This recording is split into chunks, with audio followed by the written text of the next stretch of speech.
留宿。七主，我和远景驾驭你，我们已经是你的郎君了，今日更是我们的洞房。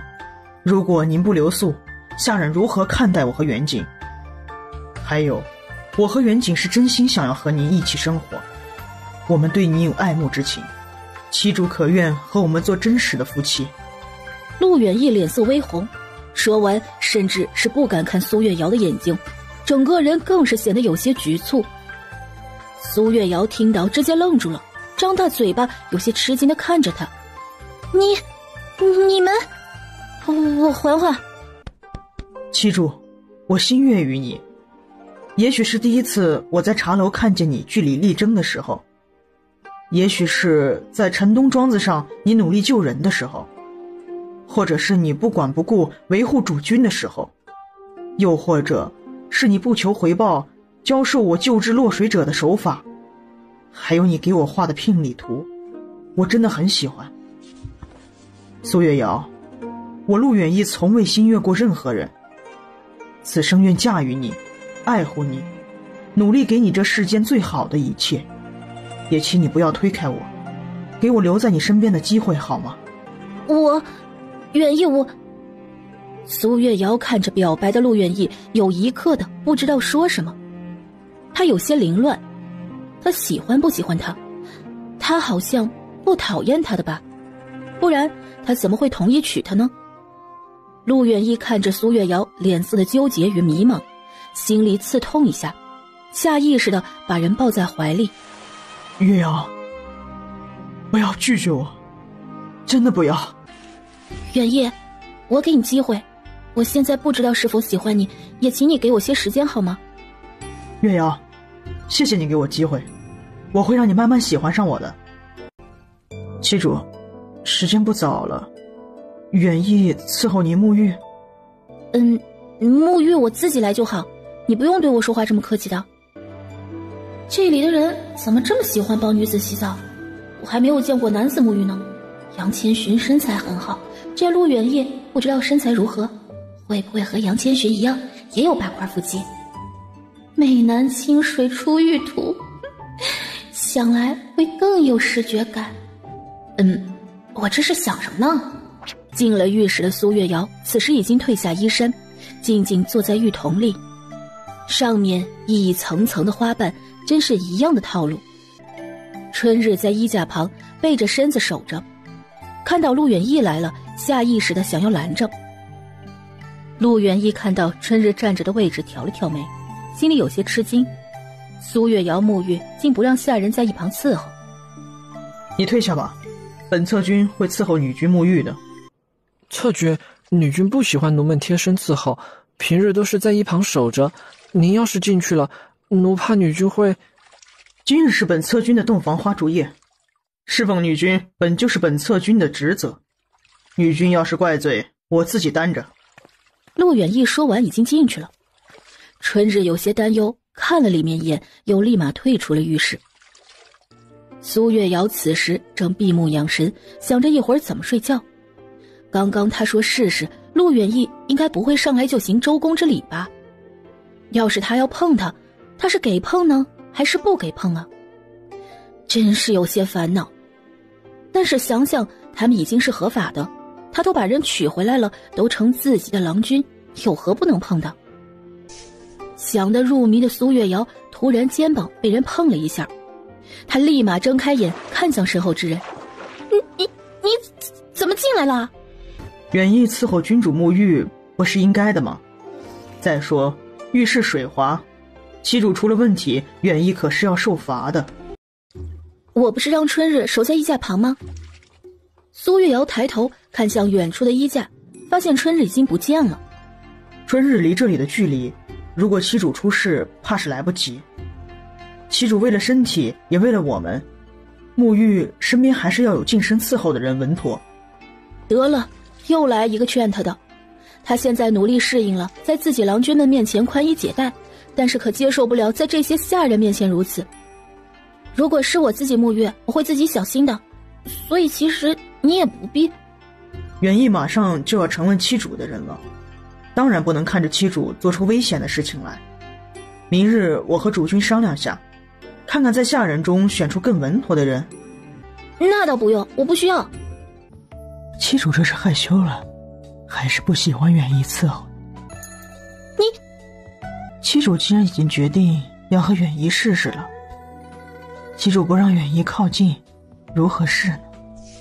苏月瑶看着自己面前的俊脸，看着他那带着侵略性的眼神，下意识的想要避开。看妻主躲避的眼神，想来不是不喜欢我靠近，而是真的害羞了。温热的气息在苏月瑶耳边炸开，她直接瑟缩了下。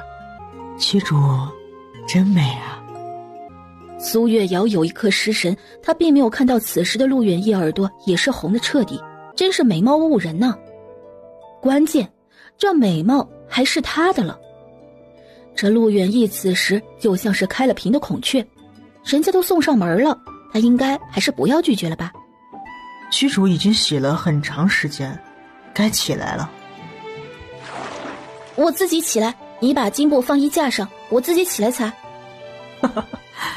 妻主不用害羞，远意平常习武，眼神很好的，妻主水中的身姿也是能看清一二的。这人之前的沉着冷静呢，平稳大气呢，这妥妥的就是登徒子。妻主，水要凉了，快点起来吧。等苏月瑶把巾布围好后，陆远义睁开了双眼，看到眼前站着的苏月瑶，一双笔直白皙的腿，肌肤如雪般。他想到刚刚水下看到的波涛，还有这盈盈一握的腰。他的妻主真是该受的地方受，该有的地方有啊，他们好有福气。陆远义看着苏月瑶慌乱的逃跑，笑出声。他真是捡到宝了，看来之前他在茶楼听到的是真的。苏月瑶在苏府的时候，陪侍们并没有碰过他，想来他只和主君在一起了。他和远景将是他第二个、第三个了。想想啊，这更让他欣喜。不然哪有女子被男子伺候沐浴会是如此羞涩的？谁家的女子自小身边不是5-6个陪侍？特别是女子13、14后，陪侍可是自动成为通房小事。女子娶夫之后，陪侍才会变成正经后院的小事。陆远义脸色带着笑意回了卧房，发现苏月瑶已经换好寝衣，正坐在梳妆桌旁边擦着头发。陆远义立马上前，从苏月瑶手中接过巾布擦拭起来。妻主啊，这些事情我来就好，如果远意不在，吩咐下人即可，要是累着可不好。苏月瑶听到直接一阵无语飘过，擦个头发还会累着，那他以后不是路都不要走了，直接让人背着吧。擦头发是一点小事，再说我一直不喜下人贴身伺候的，所以远意你要学会习惯，不用大惊小怪吃惊的。之前看主君很是细心的侍奉妻主，在外也从未看见下人伺候过妻主，看来你是真的不喜下人伺候了。是啊，我有手有脚的，平常多运动些也对身体好啊。妻主说的都对，好在妻主在外能给我们面子，让我们伺候好你，不然被人看见，怕是也要送到衙门好好学习如何伺候女子了。这个事情应该不至于，放心，我都和主君说好了，在外我会配合你们的，在家可是让我怎么舒服怎么来。还有，我是你们的妻主，会保护你们的。好，那以后远意就靠妻主保护了。放心放心，没问题。今晚的陆远义在苏月瑶心里的滤镜破了个稀碎。妻主，我们就寝吧。苏月瑶此时已经很困了，本身折腾了一天，又和陆远义说了这么长时间，她算是一点精神都没有了。好啊，我快困死了，终于可以睡觉了。妻主，今日可是我们的洞房花烛夜，妻主怕是还不能休息呢。苏月瑶刚想说话，陆远义已经亲了上来。苏月瑶被陆远义吻得措手不及，想要躲开这么热烈的吻，但是陆远义整个人压制着苏月瑶，甚至把她推着的双手压制住了。苏月瑶看向陆远义，发现他的眼神带着浓浓的据为己有的想法。陆远义。苏月瑶被亲得浑身发软，说话断断续续的。他没想到陆远义这么热情，这么急切啊。七主，可以吗？苏月瑶大口的喘气，整个人瘫在床上，浑身有些微抖，轻轻的点了点头。七主。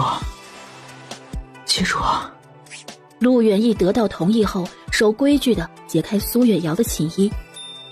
屋里温度越来越高，陆远义的唇一路往下品尝，轻微细腻，掌心指腹的搓揉触感，贴合处在温柔的轻蹭着。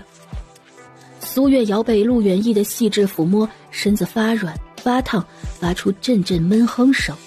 远义，别！此时的陆远义身心舒畅，原来有了妻主是如此滋味。他以前的清心寡淡生活过得简直浪费。七主，再等等。七主。一夜风光，苏月瑶静静地瘫在陆远义的怀里，沉沉地睡着。而陆远义眼睛深深地看着他，这是他未来相伴的妻主，真好啊。他好期待有一天他的眼中满眼都是他，喜欢上他的神情。另外一边的主院，一直等着苏月瑶回去的杨千寻回来后就坐在椅子上。他其实心里明白阿瑶今晚是不会回来的，但是心里还是有一丝期待。主君，女君那边派人通知你，说今晚她留宿在大侧君屋里了。春雨站在屋外说道。我知道了，让春日好生伺候着。大侧君和二侧君刚进门，让下人都注意一些，不准和他们下人起冲突，发现一律发卖了。好的，主君。杨千寻洗漱躺下休息，闭眼都是苏月瑶的身影，整个人翻来覆去的睡不着。之后他坐起身子，叹息一声，这种独守空房的感觉真是难熬。他终于明白当年他父亲去世前说的话了。他说，这世间女子凉薄，不会守着一个男子过的，千万不要交托自己的真心，不然就像他一样，最后黯然神伤，得到的是落寞寡欢的下场。父亲的交代他历历在目，可是他的一颗心已经交托在苏月瑶身上。他不愿他受一丝委屈，即使知道他会娶很多郎君，但是他所求的也是他能安好。一日一早，陆远义早早起床，看着床上睡得沉的苏月瑶，轻轻起身洗漱好，走出了房门。大哥，妻主呢？还没有洗吗？妻主还在睡，我们一起去给主君敬茶吧。好吧。陆远景听到，失落地看着房门，他很想一早起来就见到妻主的。两人来到主院，杨千寻已经坐着等着了。当没看到苏月瑶的影子，心口一颤，眼神有些落寞，但是又立马恢复正常说：阿瑶还没有睡醒。妻主睡得很沉，我不忍叫醒她。我知道了。主君，我和远景来给你敬茶。春雨在陆远义他们进来的时候就备上了茶水，直接端了上来。陆远义接过，躬身行礼，把茶递给杨千寻。主君，这里的侧君地位仅次于主君，所以给主君敬茶是不用下跪的，只要躬身弯腰即可。但是侍者、小事之类的都需要跪着敬茶。杨千寻伸手接过喝了一口。以后我们一起侍奉妻主，照顾好妻主是第一位。妻主心肠软，但最厌恶的就是背叛，大侧君要谨记。我明白的，远义以后必真心对待妻主，绝无背叛。那就好，大侧君请坐吧。接过春雨手里的茶，躬身弯腰递给杨千寻。主君。杨千寻接过茶，喝了一口后说道：你年纪小一些，侍奉妻主要多看多用心，有什么不懂的就问问你大哥或者我都可以。好的，主君，我会好好侍奉妻主的。早餐已经准备好了，我们一起去用膳吧。妻主那边我会让人备好温着的。好的，主君。到了膳食厅，几人落座后，我不知道你们都喜欢吃什么，有什么忌口，你们可以让下人去厨房专门交代一下。我们不挑的，多谢主君。好，那我们用膳吧。妻主平日没有什么规矩，用膳也不喜欢下人伺候。主君，妻主用膳是不是要我们伺候着？妻主只要在没有外人的时候，都是自己用膳的。她的规矩很少，很好相处的，你们以后就知道了。妻主这么好呀？嘿，那妻主喜欢吃什么？妻主偏爱一些辣味的菜，有肉菜都喜欢，素菜吃的少一些。妻主竟然喜欢吃辣的菜。陆远一听到有些吃惊，义县整体来说都是偏爱清淡一些的菜系。妻主尝过一次就比较喜欢了，但是平常情况下，厨房做什么菜他也从来未挑剔过。陆远义和陆远锦有些吃惊了，苏月瑶平常这么好相处的吗？你们也不用吃惊，和妻主相处些时日你们就明白了，妻主不会轻易发脾气的，对下人态度也很好，几乎没有什么规矩。你们也别特意在他面前摆规矩，不然他会不习惯的。策军，你们带着下人，等妻主醒了一起集中到主院，让妻主认识些。只留你们身边贴身伺候的下人，其他普通下人日常是不准进主院的，也不要往妻主眼前凑。妻主身边不喜欢下人伺候，目前贴身伺候妻主的春日和春霜是我之前的贴身奴仆，一个管着整个府上，一个管着厨房采买等。我身边的是春雨，府上的账目都是由他负责。妻主身边你们如果不放心，可以和妻主商量一下，把你们身边的贴身奴仆安排过去1到2个。你们的嫁妆还有铺子的银钱你们自己管着，每个月再上交一些银钱给妻主，具体的妻主决定。主君，妻主当真不要我们的嫁妆？我的嫁妆虽然没有你们多，义县几个铺子也都是我管着的。金钱上我放了一些在账目上，妻主平常不太喜欢出门，也不喜欢管事，大多时间都是在家练字、看书和作画。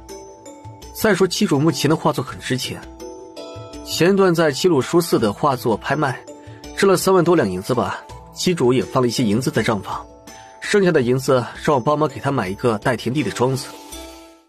哇，妻主好棒啊！我知道了，妻主的庄子买了吗？我让尼姆再看了，策军应该知道，带田地的庄子一般都在世家大族手里，平常小一点的也需要碰些运气的。如果妻主想要，我名下陪嫁的有一座庄子，良田有10亩左右，佃农有20人左右。不用了，妻主说她不着急，慢慢育，而且她要是知道那是你的嫁妆，恐怕不会要的。妻主为何不想动我们的嫁妆？这世间的女子大多都是看上他们的嫁妆、他们的身份才娶他们的吗？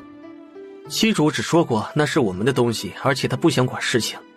这些嫁妆让我们以后留给自己的孩子，她有手能养活自己，也能养活我们。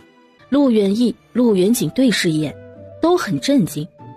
他们都以为之前苏月瑶说不动他们嫁妆是在外面说给旁人听的，让他们有面子，没想到是真的。陆远义昨晚表达过自己心意后，也想把最好的都给苏月瑶。他今日知道这些，心里更加想要和他在一起了，更喜欢他了。一点私心都没有的女子，她真能做到尊重他们、理解他们、关心他们的。她不是说说而已。你们日常有事情要出门，提前告知妻主或者春日就行，妻主不会特意管我们平时工作。你们刚进门，按照规矩每人3晚，后面妻主夜晚宿在哪处，我会和妻主相商。你们如果有想法，可以明确告诉我。主君安排就好。咱们现在住的院子比较小，本来我是想在你们进门前买一处大的院子，但是妻主不想挪动了，所以先委屈些时日吧。主君，我和远景都陪嫁了宅子，其中有2座宅子挨着，就离咱们住的这处不远，偏西林子巷处。原来林子巷的那2处宅子是陆家的，我之前买宅子的时候觉得林子巷的房子不错，离县衙近有清静，但是那边的宅子只有5、6座，没有人愿意出售就作罢了。主君既然满意那处位置，可以把我和远景的宅子打通，直接是一座6进的院子，立马景致很不错。是啊，主君，大哥说的对，那处宅子父亲提前还修缮了一番，里面什么都不缺。这个事情还要和妻主商量，如果他愿意，我们可以搬过去。好的，主君。没有其他事情，我们就散了吧。妻主那边这几日你们好生照顾着。你们也清楚女子娇贵，如果妻主出了什么问题，不只是你们的母族也要受到牵连。主君放心，我和远景不会让妻主受伤的。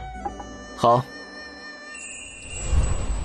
陆远义和陆远景两人出了主院，往偏院走去。大哥，我一会儿和你一起去看看妻主好不好？妻主不知道睡醒没有，等妻主醒了，你再去看妻主吧。大哥，你昨晚是不是和妻主洞房了？我都听见你们的声音了，还有下人送水的声音。大哥，你抱着妻主睡觉是不是很舒服啊？大哥。陆远义无语地看着自己弟弟，还是这院子太小了，换院子是大事情。远景，这话不准再问了，等后日留宿在你房中就知道了。你出门前父亲给你的册子你看了吗？我平日又不喜欢看书，那册子有什么可看的？大哥，你为何不回答我的问题啊？陆远义有些头疼地看着已经是16岁的小弟，怎么这么傻呢？闺房之事是能乱说的吗？他的这个傻弟弟不会以为女子留宿房中就是抱着睡觉的吧？你什么都不要说了，回去把父亲给你的册子好好看看。等我们回门过后，妻主就会去你房中了。陆远义交代了，直接抬脚快步离开。他的傻弟弟多说2句，他爸是也会变傻。等到陆远义回到房中时，苏月瑶刚刚睡醒。女君醒了。他的腰啊，想起昨晚的行为，脸不由得发热。妻主想什么呢？脸这么红。我是刚睡醒，热的。妻主，昨晚远义的表现可好？妻主有没有不满意的？他表现的好不好，能不知道吗？他的腰到现在还酸软着呢。为何做这档子事情，男子都是舒心的，女子倒是受累的？妻主不满意吗？要不我们今晚再试试其他的。你给我滚！远义错了，不说了。那妻主要不要罚远义？你起开，我要起来了，我饿了。用膳的时候，陆远义也很体贴。你怎么知道我喜欢吃那些菜？我和远景早起去给主君敬茶的时候，主君说了一些你爱吃的菜，所以我大概能猜出来。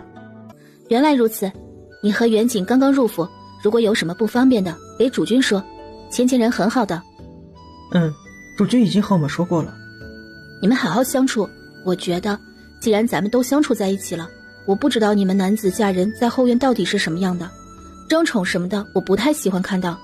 你们男子示弱，我们更要一条心，不能你们在外辛苦忙碌一天了，在家还要防备着。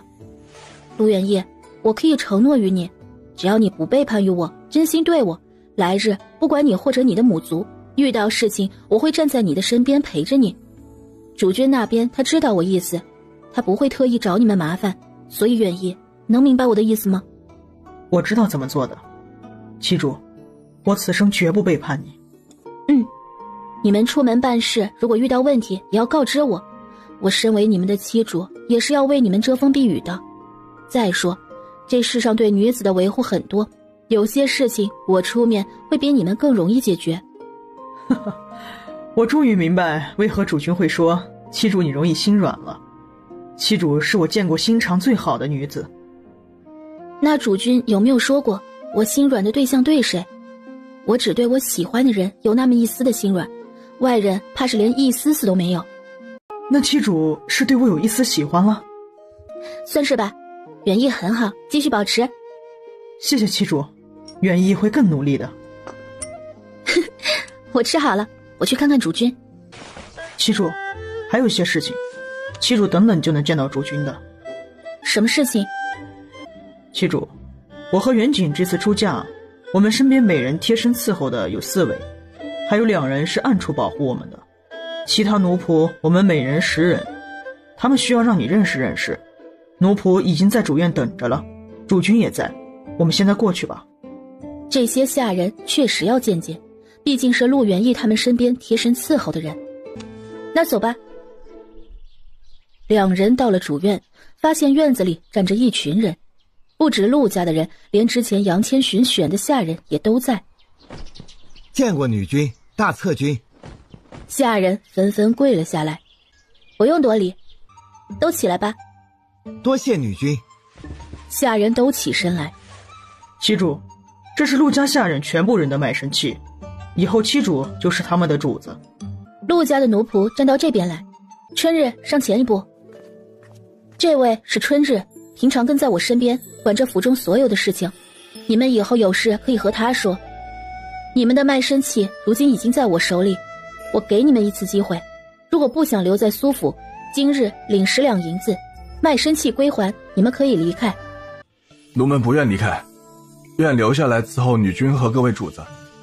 你们留下就必须服从苏府的规矩，而且你们的主子以后只能是我，忠心的人也只能是我。如果你们一心偏帮着大策军他们，对主君不敬，我以后会直接发卖你们。奴们明白。之前苏府的下人也管好自身，以后陆府的下人也是苏府人，不准出现排挤的事情，不然也要严惩，可明白？奴们明白。陆府的除了贴身照顾策军的下人，其他人都退下吧。春日，这些陆府的下人你派人去安排，各司其职。好的，女君。阿瑶，明日你要带他们策军回门，回门礼我已经准备好了，这是单子，你看一下。我看看。苏月瑶大致看了一眼，一部分贵重的物品，一部分补品，一部分琐碎的东西。我不太懂这些，远义你看看可还好，缺什么我和主君再备。多谢主君，让主君劳累了。应该的。陆远义发现杨千寻准备得很全面，看着上面的内容，怕是准备下来也花费不少银子。七主，主君这些就可以了。那我明日陪你们回门。远义，你和远景先回去休息，我和主君有事情要说。好的，七主。芊芊，辛苦你了。他都看到杨千寻眼底的轻影了，想来他昨晚也没有睡好，但是他不能说，说了感觉更伤他。毕竟他来到这里，这里的法规如此，他早晚也是要娶其他人的。杨千寻怕是心里难过，但是也会为了他好，不会说任何话。不然之前他不会急着给自己选策军、侍军之类的。不辛苦的，只要能日日见到阿瑶，辛苦都不算什么的。芊芊，阿瑶什么都不用说，我都懂。我明白的，阿瑶心里有我就好，就这样就好。芊芊，我的心里面有你的，我很喜欢你。阿瑶，我也是的，我的心里只有你。阿瑶只要开心、平安，千金如何都是好的。我们都好好的。我们每人1天还是每人几天？苏月瑶听到这里，顿时有些不自在地看向他。阿瑶，按照规矩，除了初一15你必须要宿到我屋里，其他你想宿谁屋都可以的。只是我觉得阿瑶你既然和策军圆房了，轮流分配也让我们安心，是不是？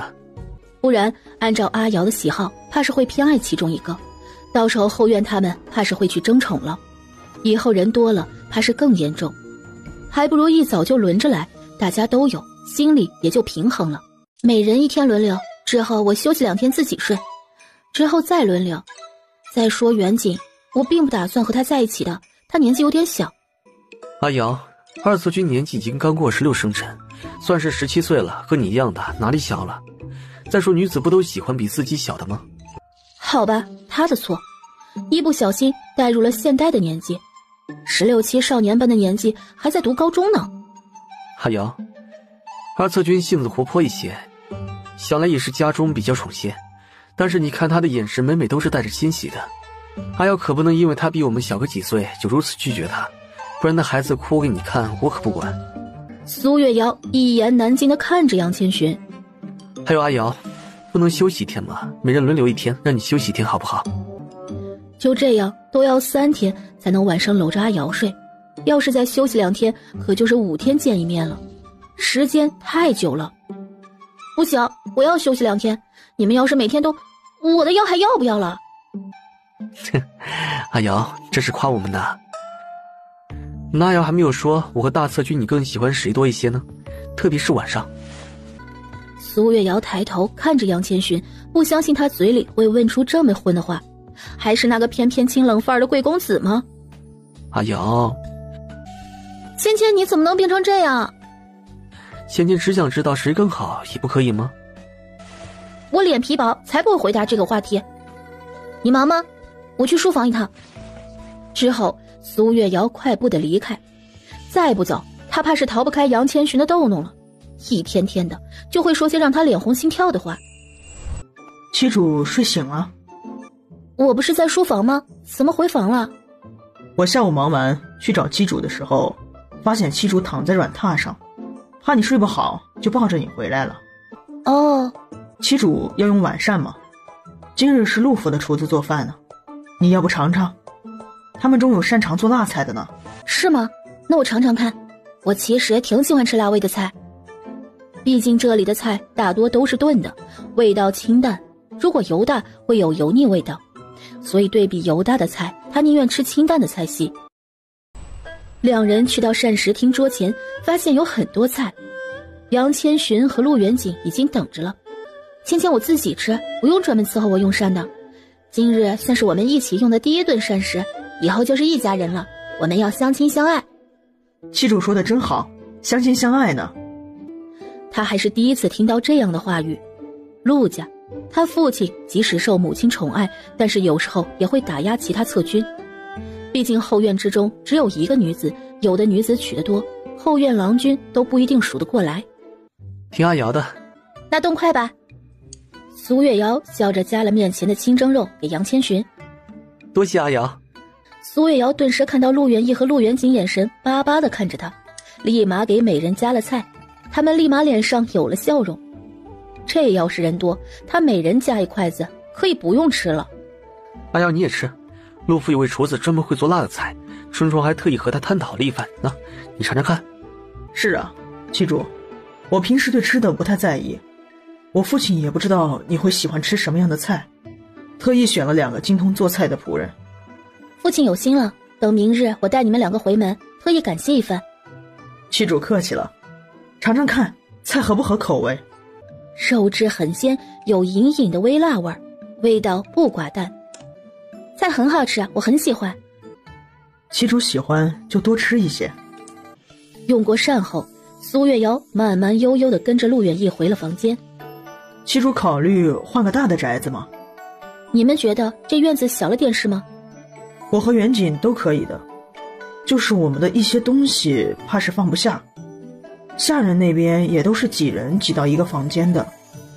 主君说你不想换宅子，明日我派人去打听这2边的宅子，看看人家出售吗？我们扩大一点。主君买宅子的时候想要离县衙近一些，治安会好一点，这周围怕是没人卖宅子的。那妻主，我和远景的嫁妆里面各有一处宅子，在偏西林子巷那边，2座宅子挨着可以打通，里面很精致，关键是离咱们的院子很近，离县衙也不远。这个要不远义，你看这宅子多少银钱，我出钱买了可以吗？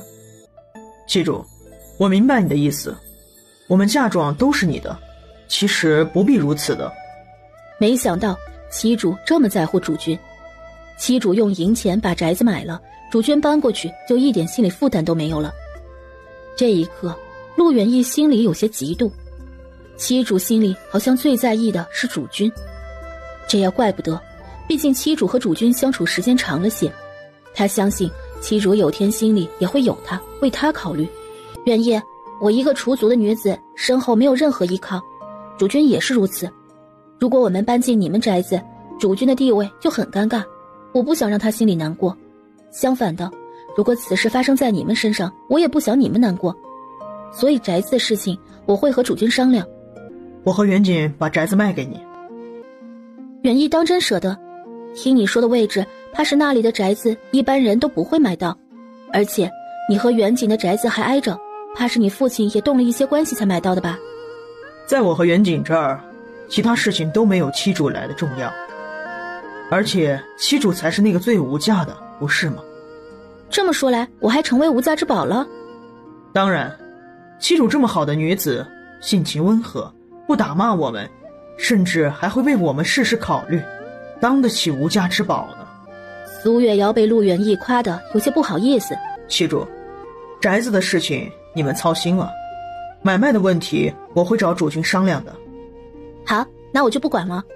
七主，远义去洗漱了，你等着我。他才不等他呢，哼，睡觉。苏月瑶抓起被子直接盖在身上。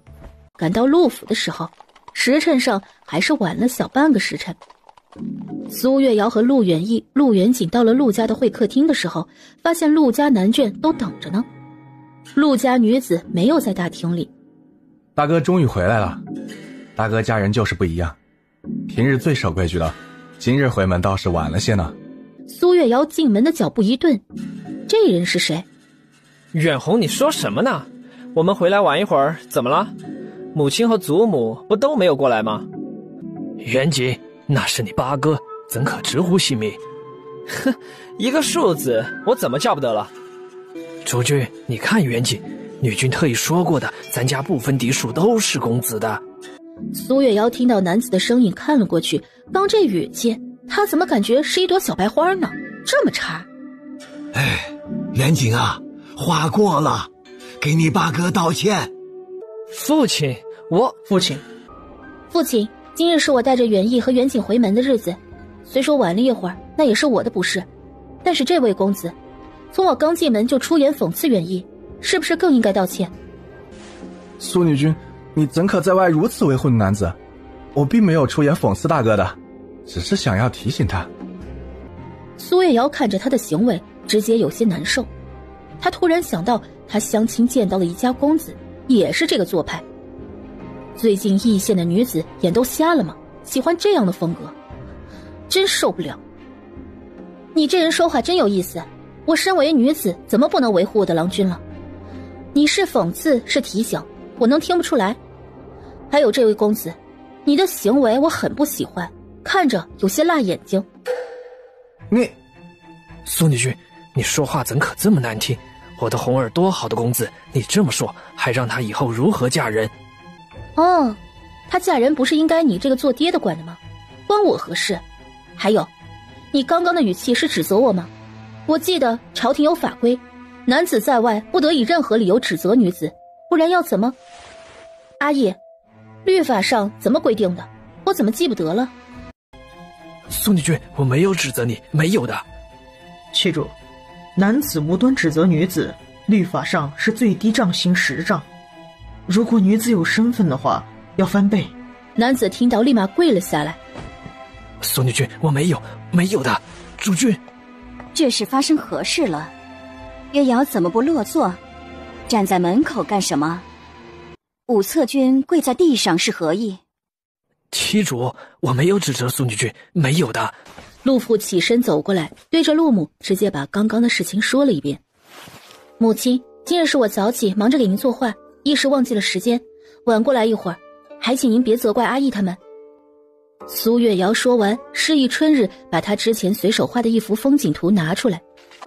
母亲，这日出登山图寓意登顶，更上一层楼的意思，希望陆家会越来越好，越来越旺。这是月瑶特意单独给母亲的，回礼单子都没有，我还瞒着阿义他们给您的惊喜呢。好好好，月瑶有心了。来人，把画给我挂到书房去。武策军怕是昨晚没有休息好，和红儿下去休息吧。红儿年纪已经不小了，回头由主君选一个合适的女君，早早出嫁吧。七主。陆母对着身后的下人摆了摆手，下人立马过来把武策军拉了出去。让月瑶受委屈了，回头我让主君给她好好立立规矩。母亲哪里话，说到底还是我和阿义回来晚了些，母亲不怪罪就好。苏月瑶单独和陆母去了书房。当众人离开后，陆父单独和陆远义、陆远景说话。景儿，你刚刚冲动了，如果不是苏女君护着你，你怕是少不了受你母亲罚呀。武策军他们的性子你又不是不知道，为何还这么冲动啊？父亲，我知道错了，我只是听到远红上来就挑大哥的刺才如此的，我以后不会这样了。因为你们成亲，为父怕远红他们破坏，特意用计让他们去寺庙祈福的。哎，没想到他们昨日回来了。父亲，如今我和远景已经嫁给七主了，他们已经没有办法了。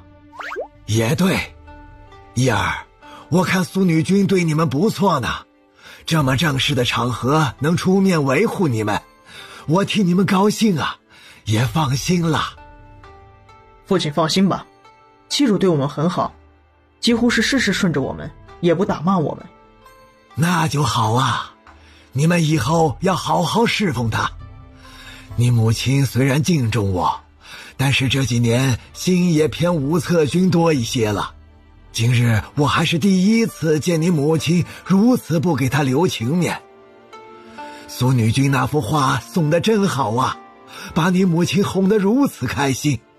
回头让你妹妹去苏府拜访学学，你妹妹就知道坐诊行医，连句好听话都不会说呀。陆远义和陆远景无奈的不知道说什么，他们也不知道苏月瑶准备了画，这画他们也是第一次见。妻主今早明明是没有起来，导致回来晚了，他也要负一半责任，但是妻主直接把一向最重规矩的母亲给笑得哄走了。妻主好给力呢。苏月瑶他们又在陆府用了午膳，陆母全程笑着很开心，甚至在苏月瑶离开的时候又送了很多回礼。等马车往苏府走的时候，苏月瑶直接瘫在马车上靠着陆远义。妻主，那幅画是你之前就准备好打算今日送的？当然不是，我今日不是起来晚了吗？又想到你们高门大户重规矩，怕你们被罚，就让春日去我书房随意拿了一幅画。这幅画是前一段我看到远处的山峰随手画的，画了半个多时辰，觉得没有灵感就放到那儿，想好再润色润色再画的。妻主你好棒啊，把母亲哄得这么开心，还让武策军和远红受罚了。今日谢谢你维护我远义和远景。应该的，我们以后是一家人，身为女子很方便保护你们的。陆远义刚想说什么的时候，突然马车停下了。陆远义立马护着苏月瑶。发生什么事了？女君，是春水，好像府上出事了。春日的声音传了进来。苏月瑶立马站起身出了马车，看到倒在春日怀里的春水。女君赶紧回去救主君。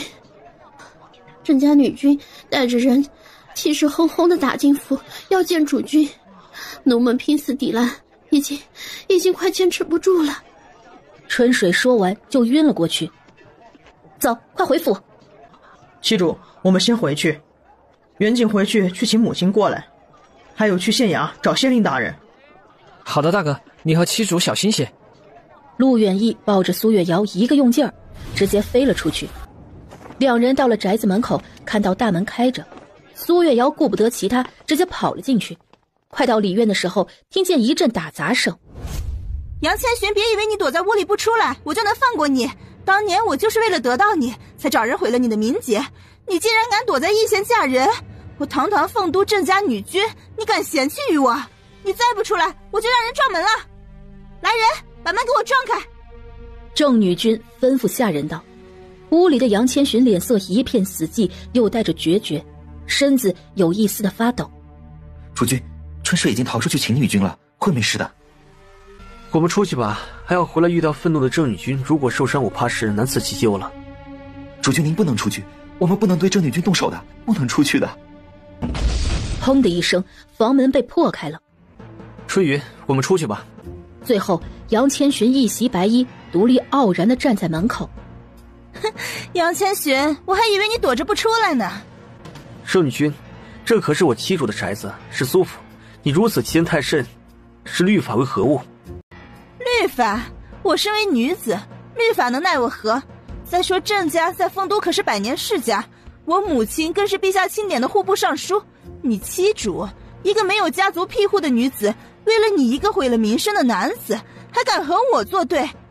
杨千寻，你今日落到我手里，郑女君开心的大笑，往杨千寻的位置靠近。杨千寻紧握着拳头，直接往旁边避开，但是周围的护卫立马围了起来。他刚想动手，另一队的护卫把苏府的下人全部压在一旁。杨千寻，你要是敢动，你们府上这些下人怕是都要给你陪葬了。主君别管奴们，奴们不怕死。春木直接挣扎的想要动手，郑女君手里突然拿起鞭子抽了上去，春木硬生生地挨了鞭子，顿时衣服破裂，血肉翻飞。杨千寻看着春木，眼神未顿。主君快走，别管奴们。没想到啊，这2个下人还跟着你呢。杨千寻，在凤都你端着架子，不肯和我多说一句话，你定了谢家又如何？还不是被退亲？郑女君走到杨千寻的面前，手刚抬起染了血的鞭子，杨千寻直接一个转身，身影微闪，直接冲到压着春木和春雨的2个护卫，把人给踢开，拉着春木和春雨直接把2人推出了院子。砰的一声，院门关闭了。主君，快走去县衙。他们怕是走不了，整个里院我的人已经围了起来。你的妻主如今还在陆家，即使回来了，怕是进里院也要费上些功夫。看着有一丝慌乱的杨千寻，郑若云开心极了。外面的苏月瑶确实遇到了一些麻烦，他和陆远义刚从外院穿过，听到里院一阵阵的打杂声，刚想要进来，就发现被一群黑衣护卫包围了。你们是何人？为何闯我苏府？他们并不敢和女子动手，但是他身边的男子就可以了。之后护卫全部和陆远义动起了手。他想往门口靠近，发现有专门的护卫拦着他。女君再往前一步，我等可要动手了，伤着您怕是不好。你想怎么动手？我朝法律，伤害女子的男子，轻则杖刑，重则杀头，祸连家族。女君，我们本是护卫一名，身后无足无后的，您的威胁怕是没有用了。护卫拔剑说道。苏月瑶心里一颤，今日他是要完。但是你有主家，你的主家让你们守着这里，不就是怕我进去吗？你只要敢伤我，我就能指认你是奉了你家主子郑女君的命令对我下手。我可不是平民，我可是画师，你试试看，到时候连累主家，你怕也是一死。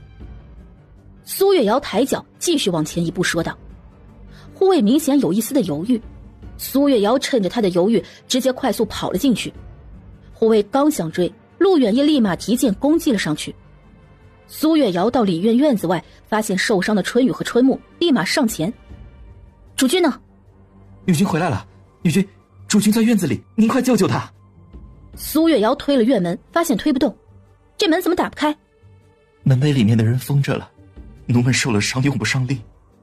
苏月瑶着急的不知道怎么进去，里面还传来鞭子的声音，让苏月瑶心里一颤一颤的。你们2个蹲下，让我翻墙过去。女君，我送你和春木上去，春木轻功不错，能抱着女君安全落地的。你还可以吗？奴可以。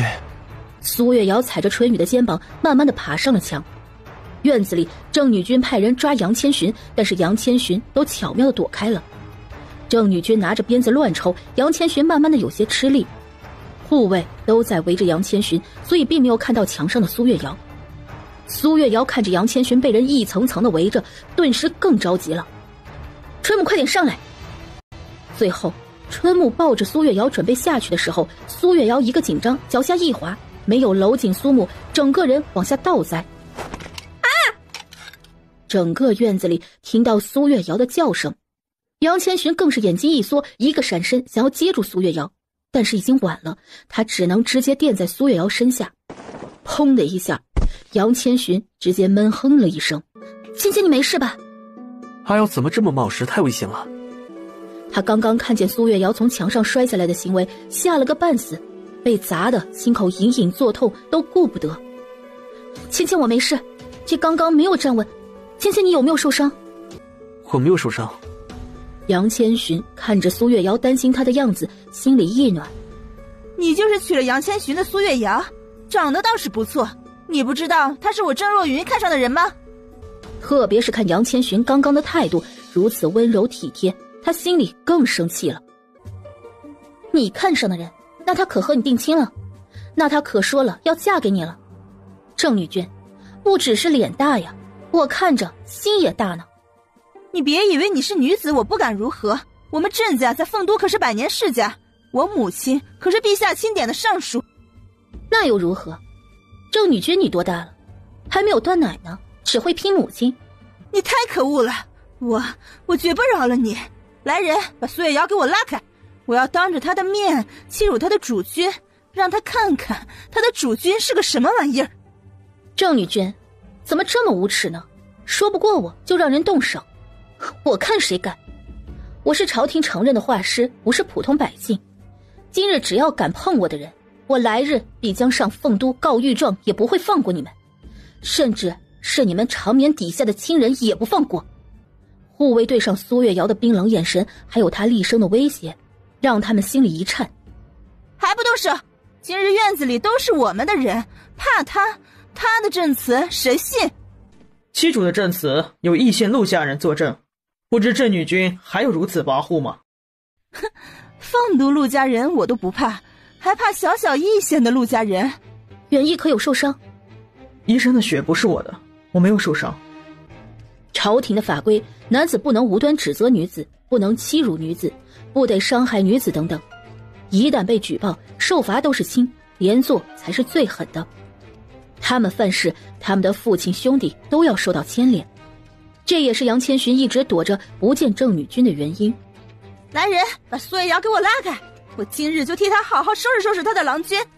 这次护卫不敢犹豫，直接把杨千寻和陆远义他们围了起来。七主，这些护卫不是我们的对手，你躲在林一的身后，他是我的暗卫。林一，护好女君。苏月瑶被陆远义推给墙边站着的林一，林一立马把苏月瑶护到身后。陆远义和杨千寻两人背靠背，准备动手。大四君这次连累你了。杨千寻轻声说：没事，七主说了，我们进门了就是一家人，要相亲相爱。主君今日可让我看看凤都武学才学双绝的谦公子水平到底如何。那大四君可要看好了。杨千寻说完，一个闪身出手，一个护卫直接倒下了。之后两人的配合越来越好，倒下的护卫越来越多。郑若云气急败坏的想要和苏月瑶理论。苏月瑶，你今日确定要和我撕破脸了？我们没有撕破脸吗？郑女君，你不看看你满脸肥肉，这么大的块，我都不知道你怎么好意思惦记我的主君的。难道是因为是谁脸大谁就有优势吗？你这贱人，看我不撕了你的嘴！郑女君，我看你的口才也不行，我说了几句，你连回嘴都没有，直接就动手。看来你不止脸大，脑子也不好使。苏月瑶，我杀了你！郑若云甩了好多下鞭子，有些累了，刚停下手，上来就一巴掌招呼了过去。郑若云被苏月瑶一个巴掌打懵了。你敢打我，我要杀了你！你擅闯我的府邸，还打骂我府里的下人，言语还侮辱我的主君。郑女君，我告诉你，我是画师，是文人雅士，朝廷都要礼遇我，就连我见到你那个尚书的母亲也可以不跪。你上赶着来，是不是傻？我让你脑子清醒清醒。苏月瑶又扇了他2巴掌，直接把人给扇倒了。哎呦，可以了，再打下去咱们就没理了。七主，县令和我母亲来了。两人同时轻声说道：郑女君，今日你闯入我府上的事情，我绝对要讨个说法。说完就立马把自己的头发弄得更散些，又把陆远义手上的一些血抹到自己脸上，跪在郑若云的面前大声哭道：郑女君，我只是一个小小的画师，没有您的身份贵重，您就不能放过我和我主君策军一条生路吗？杨千寻和陆远义包括郑若云全部呆愣地看着眼前的苏月瑶。郑女君，我知道你有个陛下钦点的尚书母亲，我一个孤女，你也不能逼我去死啊！苏月瑶，你干什么？你现在求饶，以为我会放过你？你刚刚打我的劲儿呢？你一个孤女，无家族可依靠，是画师又如何？还文人雅士，哼，我呸！郑女君，文人雅士跟着陛下都要礼遇的，读书作画是我们文人的气节，你怎可这么说？苏月瑶听到郑若云的话，心里一乐，这人真是被骄纵的无法无天了，这话都敢说。我就这么说了，你能怎么样？哼，看我不打死你！不要！住手！谁敢伤害义县的画师苏月瑶？月瑶没事吧？怎么被欺负得这么惨？多好的孩子，离开陆府还好好的，怎么伤成这样？七主，你们没事吧？我们还好。郑女君，苏女君如今是我儿的妻主，你这么伤她，可把陆府放到眼里？母亲，您总算来了。刚刚这郑女君说了，丰都陆家她都看不上，一线咱们陆家她更不怕了。什么？岂有此理！郑女君这是和陆家宣战吗？郑女君看着穿着官服的温县令，本身就有些怯场。如果是男子为官，她还能撒泼一下，但是女子为官，她有些发怵了。看着陆家女君也不好惹呀。她这次是偷偷出来了，带了40个护卫，给她母亲说是去凤都郊外的庄子上游玩。她怕她的郎君们告状，一个都没有带。之前她的护卫提前打听了，苏月瑶就是个被除族的孤女，才和义县大户陆家结亲。没想到这些人不看她母亲的脸面，对苏月瑶如此维护。这苏月瑶也是个可恶的，刚刚那做派怕是做给他们看的。苏女君刚刚还打了我巴掌呢，你们怎么不说她？郑女君，你闯入我府上，下人如今还被你绑着，你也对我动手了，我怎么不能还手了？我哪里动到你了？县令大人，我苏月瑶身为画师，要状告郑家女君擅闯我府邸，言语侮辱于我，甚至辱骂文人，求大人做主。苏画师请起，这状本官为你做主。来人，把郑女君请到县衙，本官会上告朝廷。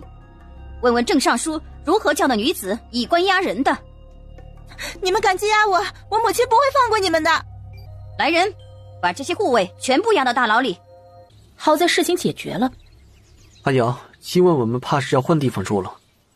妻主去我和远景林子巷那处宅子吧，里面什么都有，也有下人的。阿瑶，我们先去林子巷吧，这边我们修缮后，如果你想回来住也可以。哎，刚刚忘记让郑女君赔偿损失了，失算。阿瑶，说到底还是我连累了你们，明日县城怕是传言满天飞了。没事，传言这些都是长在别人嘴上的，我的名声之前也不好。芊芊，我们是一家人，不必担心。如果遇到事情，我就把你们推出去，以后谁又愿意把真心交付于我呢？杨千寻、陆远义还有陆远景看着笑着很温柔的苏月瑶，少女发丝有些凌乱，脸上有些脏污，但是此刻的苏月瑶眼神坚定，无不告诉他们，她会是他们的依靠，会用实际行动保护他们。就这笑容，这个神情，让他们三人即使过了很多年，一直到垂暮之年的时候都无法忘记。到了宅子，苏月瑶看着眼前比之前宅子大1倍的大门。妻主，那边是远景宅子，他的大门在北边，两府之间隔了座院墙，我们可以把院墙拆了，两边的宅子打通，住得更宽敞些。宽敞倒不必，太大了，出门也不方便。妻主不用担心的，妻主如果出门有专门的软轿的。还有妻主，父亲买这2处宅子的时候就专门费好大劲，这块地方之前是3处宅子，父亲给买下来修缮好，才分成2份给我和大哥的。这里面的景色都一样吗？不一样的，大哥喜欢清幽的环境，这里面的装饰偏简洁大方，我那处宅子就不是，我喜欢玩，我专门在西边角落里空出来一片地方，有藤球场，还有专门修的一片钓鱼的地方。妻主，远景就是好玩些，当年他差点把西南边变成马场，父亲不愿意才改成藤球场的。嘿，妻主，你会不会踢藤球啊？回头我让我的朋友们过来，咱们一起玩好不好？藤球有女子玩的吗？有啊，只是比较少，我都是和我的朋友一起来玩的。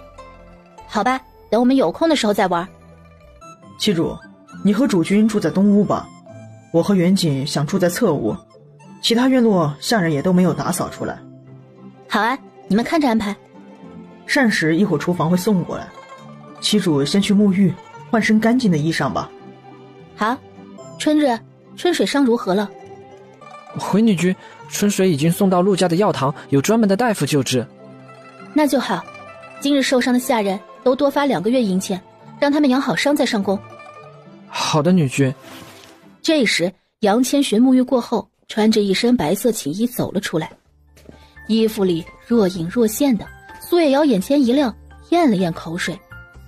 他的这2个郎君身材个个都好，年纪小的陆远景他还没有见过，阿瑶，回神了。芊芊怎么不穿好衣服再出来？我怕阿瑶在陌生的环境不适，就着急出来了。阿瑶，今日谢谢你如此维护我，如果不是你，今日我怕是很难全身而退的。我应该做的，不用谢。再说，这也不是你的错。郑女君先是毁你名节，你不嫁给他才是明智之举。阿瑶真好，如果世人都像阿瑶这么想就好了。如今女子稀少，朝廷又各种法规保护女子，你们男子吃亏些，但好在你嫁给我了，我们以后只会更好的哟。芊芊，你们还专门习武呢，我今日看你们的武功很厉害呀，特别是远夜还能带着我飞起来。我自幼体弱，父亲还在世的时候专门给我找了武学师傅。我自幼习武，今日看陆家公子出手狠厉快速，想来也是自小习武的。芊芊，我能看出来你武功很不错，今日为何不在郑女君来到府上的时候出去找我呢？刚开始郑女君来的时候，我让下人关闭府门，不让她进来，但是后来她骂得越来越难听。周围围着的百姓太多了，我就让他们进来了。我只是没想到她会如此张狂。进来的时候，他就让护卫把府上的下人们全部抓了起来。我要是一走了之，怕是府上所有下人都要遭殃了。再说府上是我们家，我怎么遇事就弃之？春雨、春木他们跟着我有10几年了，我也不想他们因为郑女君而丧命。芊芊还说我心底软，你不也是？是啊，阿瑶，有了你，我发现现在比之前清冷的性子好太多了。在高门大户里，奴仆的命谁又能看在眼里呢？今日我要是普通百姓，怕也不能把郑女君怎么样了。妻主不用担心，郑家女君背后也可能是有人故意为之。朝廷对女子如此优待，妻主不要忧心了。希望如此吧。下面要发生什么，我们也不知道，等到发生了再说。今日我们早点休息吧。阿瑶和大策军先回房吧。好，今日陪完陆远义，就要轮着陆远景了。晚上陆远义也知道明日会有人拜访，没有太闹他，2次过后就放过了他。一日一早，杨佳琪和他的侧军陈氏上门了，凤都的陆家嫡女陆文馨和嫡子陆文瑞也上门了。女君快醒醒，要起来了。发生什么事情了？这么早叫我？女君恕罪，是主君的嫡姐和他的侧军来了，还有陆家人也来了。什么？主君他们呢？主君和侧军们清早去了县衙，还没有回来。人来多久了？已经2刻钟了，奴已经去请主君他们回来了。赶紧准备洗漱水，我们先去大厅。苏月瑶到了会客厅，发现他们几人静静地喝着茶，整个大厅一点声音都没有。他们不都是凤都人吗？互相不认识，一句话也不说。几人看到苏月瑶，陆家2人立马起了身，但是杨佳琪坐在位置没有动，看都没有看他一眼。他的侧军倒是起来了。陆女君、陆公子。苏月瑶点头问好，2人同时回了礼。杨佳琪坐着没有动，看都没有看苏月瑶一眼，他侧军陈氏倒是敷衍地行了礼。苏月瑶直接坐到主位上。陆女君和陆公子请坐，今日我一时起晚了，让你们久等了。苏女君，是我们来得早，打扰苏女君休息了。他如今是画师，见官都可以不用行礼，摆什么谱呢？陆女君想好要什么样的画了吗？我听说苏女君对人物画、风景画、花卉画都有造诣，我其实很想要一幅我和主君一起赏荷图，只是苏女君没有见过我主君，她是画不了。陆女君要是不着急，等我有时间去凤都了，我亲自上门给你们画也行。哼，是吗？那我其实还想要一幅牡丹花绘图。啊，苏女君，我听远景说你给他画了一幅画像，很是好看，你能不能帮我也画一幅？我出银子。苏女君一直招待陆家女君和公子，是忘记我这个嫡亲的姐姐吗？我怎么不知道我有一个嫡亲的姐姐呢？看女君衣着打扮，不像是和我一个出族的人能攀上关系的吧？女君可是找错地方了。苏月瑶，你娶了我庶弟杨千寻，我不是你嫡姐是什么？哦，原来是主君的姐姐呀，您早说不就好了吗？千寻已经和我说了，她要嫁给我，就和凤都杨家没有什么关系了。我们拜堂的时候，千寻也没有从杨家出嫁，如今您来是什么意思？苏月瑶，我凤都杨家可是高门大户，你一个除了族的孤女，怕是娶不上我杨家的公子吧？千寻可是凤都才子的榜首，我娶不了如何，娶得了如何？他都已经是我苏月瑶的主君，是苏府的当家人了。你们没有经过长辈的认可，算是无媒苟合。况且我那庶弟在凤都名声已经毁了，苏女君不怕世人嘲笑你吗？昨日凤都来的郑女君闹得很厉害吧？义县怕是已经传开了吧？我和千寻过了县衙文书，由千寻的亲姐姐亲自说的媒，义县县令做的主，我们怎么是无媒苟合了？我一个女子娶夫，人只要在我苏月瑶的户籍上，我看谁能乱嚼舌根子。再说传言传开又如何？我如今是画师身份，朝廷都要礼遇的。杨女君没看到凤都陆家嫡女君和公子不是还要找我求话呢？他们可管我主君名声了？正吃瓜的陆家两人突然被点名，不知道是说一句还是不说话。两人都在那儿没吭声。他们可听远心说了，苏月瑶超级会吵架，而且听着特别爽。杨家女君自小傲慢，他们一直来往不多，算是谁也瞧不上谁。但是苏月瑶到进门都没有让她占上一点便宜，确实很爽。苏月瑶，我不和你废话，母亲让我来传话，让你带着千寻回凤都一趟。我知道了。你知道了？那你什么时候带着千寻回去？我没说要带着她回去啊。本朝法规，除了女子犯事县衙传唤，女子必须去以外，或者陛下传旨要去，其他的人无权要求女子吧。杨家当家的主君，也就是杨千寻的父亲，可是当朝首辅大臣，陛下的老师。杨家主君又很敬重他的妻主，也就是杨千寻的母亲，可是陛下亲封的一品诰命夫人。没有诰命在身的女子都是称呼女君，只有有了诰命的女子才可以称呼夫人的。杨家主还是凤都郑家上辈子唯一一个有能力的男子。苏月瑶，我母亲可是一品诰命夫人，你当真不听她的吩咐回去？难道一品诰命夫人也要以权压人了？强制要求我去了？那律法无用吗？杨家难道是比律法还管用？苏女君的话言过了，妻主的意思是母亲好久没有见到千寻弟弟了，甚是想念，所以才安排我和妻主来接您和千寻弟弟。如果是这样，母亲想念千寻的话，我们也确实要回去看看他。但是如今我刚刚成婚，一次娶了陆家2位公子，怕是有心无力呢，需要降养好身子才能长途跋涉的吧。苏月瑶说完这里，还下意识地摸了摸自己的腰，说道：你们继续说，继续说，我只是觉得远一个他们挺厉害的。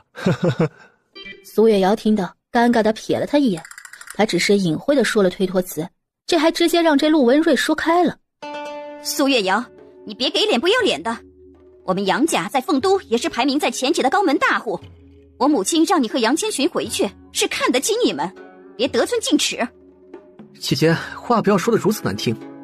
千寻自知毁了名节，无颜面对母亲，如今我已嫁人，还请姐姐告诉母亲，杨家与我已经是过眼云烟了，千寻此生不会再回去。杨千寻，你可别忘了，你父亲的牌位还在杨家，你是打算彻底和杨家决裂吗？我姐姐还在杨府，她会替我照看好父亲牌位的。再说我父亲在天之灵想来也是希望我过得好，如今我有喜欢的妻主，我们琴瑟和鸣，如何怕你们危险？再说妻主如今是朝廷文人的画师，想来母亲也不会特意来欺压我们吧？你放肆！杨女君，千寻如今可是我的主君，她不再是任你随意欺辱的杨家庶子。苏女君，我妻主并没有其他意思，都消消气吧。我们也是受母亲的吩咐，请你们回家一趟。杨家也没有欺压你们的意思呀，只是想念千寻，想要见见您而已。杨女君什么意思我不管，我只知道杨家如今我们不想去，我也不想去见杨家的任何人，我还有其他客人要招待，你们请回吧。来人，送客。苏月瑶，你别后悔，别以为在义县我们杨家不能奈你何，你给我等着。杨佳琪气急败坏地说完，拉着他的侧军离开了。都坐吧，别为了旁人影响心情。这2位是陆女君和陆公子。呵呵，苏女君，我还是第一次见杨女君如此气急败坏的。呵呵呵。我看你是看热闹不嫌事儿大的。苏女君，这杨家怕是不会轻易放手的，你还是要多做打算或者预防下。多谢陆女君提醒，我会注意的。陆女君想要和你主君的赏荷图，怕是画不了。牡丹花卉图，今日我可以给你画出来。苏女君，我的画像你能给我画一幅吗？不好意思，陆公子，我目前不给未成婚的男子画像。那苏女君能否画一幅雪景图？陆公子，我好像只答应你姐姐给她画一幅画吧。我可以给银子的，我听说苏女君的画大部分拍卖都是5000多两银子，我可以给6000两。陆公子，我目前的画作都是在七路书肆拍卖，不单独售卖画作的。他不能开了先例，不然以后怕是来求画的人就太多了，到时候给这个画不给那个画，就得得罪人了。而且画都是物以稀为贵，他要是逢人都给画，他的画要不了多久就不值钱了。苏女君，我等不到拍卖的时候了，就不能走走后门吗？然后看向了陆远义和陆远景。七主，画作上的事情你看着安排，我和远景不掺和的。是的，七主你自己决定就好。陆文瑞听见陆远义他们的话，整个人幽怨地看着他们。最后苏月瑶领着陆文馨去了书房，杨千寻去处理一些事情，陆远义和陆远景负责招待陆文瑞。2位哥哥，你们的妻主苏女君那么宠你们，你们怎么不帮我吗？文瑞弟弟，我妻主是之前答应你姐姐要给她画的，但是没有答应你啊。如果她开了先例，怕是以后上门求画的人太多了。每天上门求画人，妻主都是一律回绝的，不能为你破例。唉，好吧。陆文瑞听完也知道其中关窍，也就不再强求。远景，你不是说旁边你府上有个糖球场吗？我们趁着姐姐他们画画，我们去踢球好不好？嘿，我比你的月份还大1个月呢，没大没小的，叫哥哥。哼，1个月而已。走，咱们快去，别耽误时间了。大哥，你去玩吗？我就不去了，你们去玩吧，多叫几个下人陪你们玩。知道了，大哥。这边苏月瑶画了2个多时辰才把画画好，陆文馨笑得很满意的说道：月瑶，太感谢你了，这画我很喜欢，我回去就裱到我的书房里。文馨，你喜欢就好。月瑶，杨家人不是那么容易罢手的，其实我和文瑞能来这一趟，都是因为你的画师名气在凤都文人圈子已经有人在传了。我听我父亲说，陛下好像都知道你了。下个月就是1年1度的文人馆招收学子的时候，会有大比的，几乎本朝有名的画师、文人都是会去的。陛下知道我了？我父亲是他医院手，他去给宫里的贵人请平安脉时无意听见的。这时候义县陆家的嫡出公子又和你结亲，我父亲和母亲才派我和文瑞过来的。月瑶，你千万别生我气，我父亲也是想要我了解下你，看你是否真的有才学。我不是故意接近你的，我真是喜欢你的画作，想和你交朋友的。我应该感谢文馨把这么大的秘密告诉我呢，怎么会误会你？月瑶，不吃惊，陛下知道你。之前有人来求了一幅画作，说有可能会被陛下看到。原来如此，月瑶，如果你被陛下赏识，怕是必须要去趟凤都了，到时候杨家怕是你们必须要去的。那到时候再说吧，我并不打算将来会入朝等等的事情，连文人馆我都不想进，我只想将来能安安静静的在一线生活下去。月瑶的想法很好，只是如今朝廷局势一直都是世家大族掌握着，陛下想要推举的事情一直被阻挠着，文人馆就是想扶持那些平民子弟了。自古以来集中皇权都是上位者所要的，凤都的世家大族盘踞100年之久，有的更是有1000年的底蕴，牵一发而动全身并不是那么容易的。有我没我其实影响不了什么，我能远离这些纷争最好了。没想到月瑶对正事也有这么深的了解，可惜你不是世家大族出身，不然怕是已经入朝了吧？我才不想进你们这种高门大户呢。虽说女子能受到很多优待，但是很多事情半分由不得自己。我呀，就是喜欢自由自在的。你们的那些规矩什么的，我怕是受不了。月瑶这么洒脱的性子，我是真喜欢。你说的倒也不错，如今政权越来越往女子身上靠，但是女子又大多数喜欢享受，不愿意管事。唉，高门大户可是用尽了办法呢。所以我还是待在义县，好好享受生活吧。这朝堂吧，还是留给你们世家子弟。月瑶，你这么笑，我怎么觉得你在看我笑话呢？我本来想着拿着话就回凤都的，但是和月瑶聊得这么投机，我决定再待上2天。你好好招待我哦。文心，我对义县不熟，我平时不怎么出门的，大部分都是带着家里的。这处宅子我也才搬过来。月瑶之前不是义县的混子吗？怎么可能不熟？这推脱说的也太敷衍了些。月瑶，我在凤都，我母亲管得严，我还没有去过那些烟花之地的，你带我去长长眼好不好？还有毒坊，听说有好多花样，咱们也去看看。还有茶楼，我听说义县有家茶楼说书说得很好，还有专门的小厮伺候呢。月瑶，你肯定都去过，带我去看看。文心，你一正经女君，去这些地方不合适，不合适的。我都想好了，咱们打扮成其他的样子再去，或者穿男子的衣衫去。那些地方女子扮男子装扮的很多的。你怎么知道的？文心，我听我丰都的小姐妹说的。月瑶，我们又不干别的，就去看一眼，就看一眼，我就想见识见识。每次我的小姐妹们说的时候，我都说不上来话。月瑶，求你了。就去看一眼，什么都不做，保证就看看。我知道了，我回头给主君们他们说一声再去吧。不行，月瑶，你要是说了，他们拦着怎么办？而且你要是说了，我弟弟肯定回凤都会告状的。那你想怎么办？我们偷偷摸摸的去？你身边怕是有暗卫保护的吧？我身边贴身的仆从都瞒不住的。文心，男子驾驭我们其实也挺委屈的，咱们要多对他们好一些。这些烟花之地还是不去的好，影响夫妻间的感情。月瑶，我还是第一次听人说男子嫁人委屈的。他们给你挣钱，给你花，还要伺候你穿衣吃饭，还不敢凶你一句。你心情不爽了，还可以随意辱骂他们。你可以去外面花天酒地的，他们可是要从一而终的。所以，如果这样境地换成咱们女子，你觉得不委屈吗？他们是委屈了些，但是谁叫我们女子稀少珍贵呢？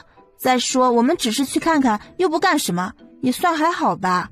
我回凤都会好好带我那些郎君的。得了，白说了，还是想去看呢。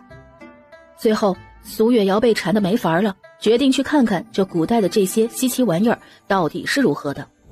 晚上几人站在义县最大的颐堂阁的大门口，苏月瑶和陆文兴两人一身简约的男子装扮。杨千寻皱着眉看着他两个。阿瑶，你当真要进去吗？今日晚膳后，苏月瑶以有事为由把他叫到书房，说要和陆女君来青楼见识见识，让他陪着，还让瞒着陆元义他们，连陆小公子都瞒着。妻主带着陆家嫡女逛这种地方，这要是传出去，凤都陆府怕是要翻天吧。芊芊你放心，我不做什么的。陆女君想要见识见识，我们陪她转一圈就回去。走吧，我们进去吧，早进去早出来。整个大堂热闹极了，大厅里随处可见的女子搂着男子，还有男子喂女子吃水果的，还有女子随意抚摸男子满身肌肉的，等等。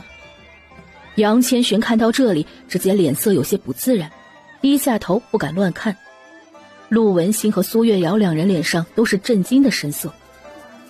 真不愧是古代啊，只是由女子变成了俊美的男子，真是表演的不输女子，太……小姐妹们说的没错，青楼这地方确实很大气。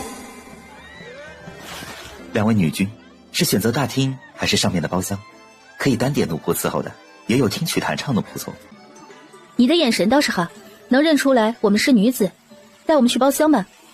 好的，女君，请随奴来，奴自小就在这里侍奉，区分女君还是公子，对奴来说是最基本的小事。这位置很不错，我们就听听去，给我们找几个弹唱的男子吧，上一些点心水果就可以了。女君要酒水吗？要一壶酒，我要喝。那就上一壶酒，再来一些下酒菜吧。好的，女君，奴这就安排。芊芊来坐我旁边，我们待一会儿就走。阿瑶坐我这里，怕是不方便吧？他现在顶着麻子脸，怕是让人误会苏月瑶的眼光吧？哪有什么不方便的？我这也算是见识过了，一会儿让陆女君自己享受。关键这里原主以前是经常来，好像有个星辰公子，听说才貌才艺一绝，义县有很多女子很追捧他。当初原主受到苏月雅的挑拨，说会拿下星辰公子的，之后在他身上花钱的路一去不复返。月瑶，你们这么坐在一起，好有喜感啊！满脸麻子脸的公子配着清秀瘦弱的小公子，真是一绝啊！文熙你在笑，我和芊芊就走了，你自己玩吧。好了，我不笑了，不笑了。这时敲门声响了起来，进5、6个穿着白衣薄纱、光着脚的男子出现在中间的位置。苏月瑶看了一眼，立马离开了视线。男子平均身高在1.8米左右，上衣只穿了一件薄纱，身材都若隐若现的，好在裤子不透，不然他怕是坐不下去了。陆文星新奇的眼睛都不眨地看着他们，又有男子把水果、糕点还有一些简单的下酒菜端了上来，又在桌子上放了一壶酒。有一名薄纱男子直接坐到陆文星身边，有人想要坐到苏月瑶身边的时候，看着满脸麻子脸的杨千寻，脸上顿时有些震惊。我这不用人伺候的，都去伺候这位女君吧。好的，女君。之后陆文星两边各围着2个俊美无瑕的男子，中间的男子开始配合弹琴表演。苏月瑶听着琴音，吃着桌上的吃食，也没有让杨千寻特意的伺候。大厅此时换了一批新的男子开始跳舞，和刚刚的舞不同，个个身穿红衣，舞姿干净利落，一举一动带着妩媚又有一丝力量感，很吸引眼球。下面大厅陆陆续续传来鼓掌和欢呼声。阿瑶，他们跳得好看吗？挺好的，我还是第一次看这样的舞蹈。回去我给阿瑶舞剑好不好？芊芊这里吃醋了，那等回去你给我舞剑，要是舞得不好，就不准你进我的房间，如何？好啊，我可以答应阿瑶，但是阿瑶不看他们好不好？我只是纯欣赏，我对他们其实不感兴趣的。星辰，你在看什么呢？那个麻子脸旁边的小公子是个女子吧？那个女子也太重口味了些吧？你不感觉那名女子很眼熟吗？看着是有些眼熟，好像是苏月瑶，之前缠着要见你的那个草包苏月瑶。如果真是她的话，那旁边的麻子脸的男子是她的主君，还是陆家2个侧君？这苏月瑶倒是变化很大，有点意思。去给下面交代下，一会儿我弹奏一首曲子。星辰，你这是要干什么？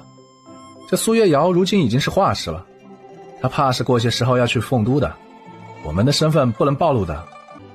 我知道分寸，我只是想知道这苏月瑶为何变化这么大而已。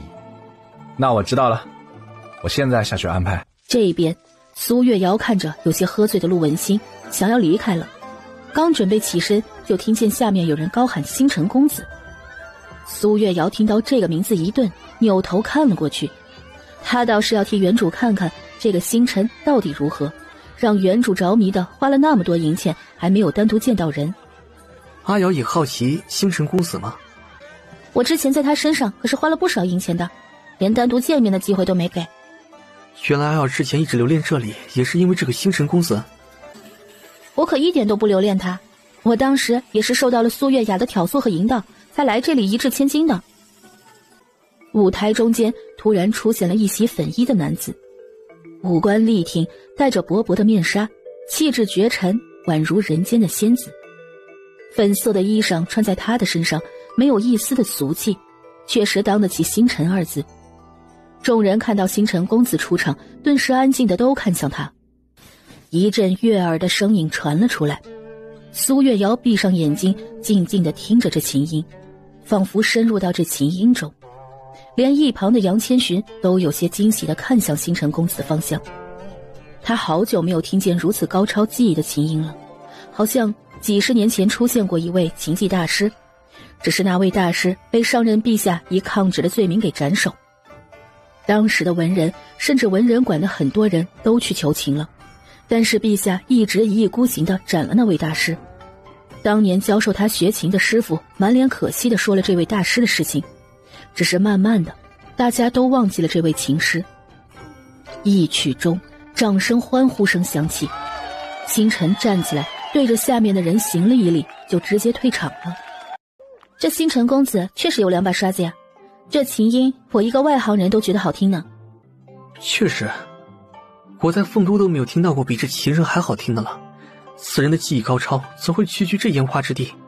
颐堂阁是朝廷管辖的还是私人的？应该是朝廷管辖的。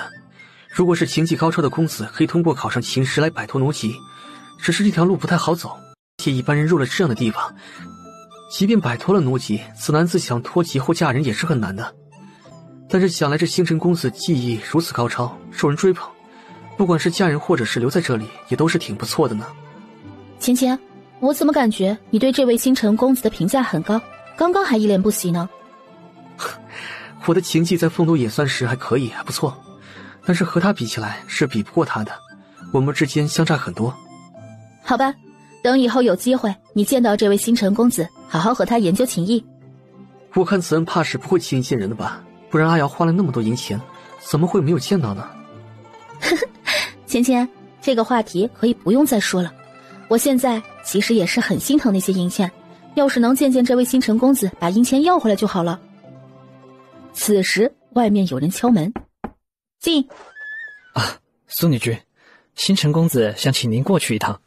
苏月瑶和杨千寻听到这话对视了一眼，这刚刚说的什么？他要不要去要银钱？他们是知道他想要见他的？不知星辰公子是有什么事情吗？之前我可是一次机会都没有呢。啊，奴不知道公子的事情，只是听吩咐而已。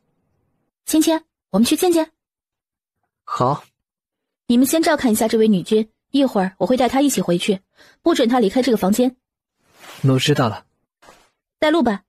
当苏月瑶和杨千寻上到3楼，进来里面的包间，看到星辰公子和清晨两人静静地坐在桌子旁喝着茶水。此时的星辰公子还是一身粉色衣裙，面纱已经去掉，露出了他精致的五官，浓浓的剑眉，立体的鼻梁，带上深情的桃花眼，还有粉嫩的薄唇。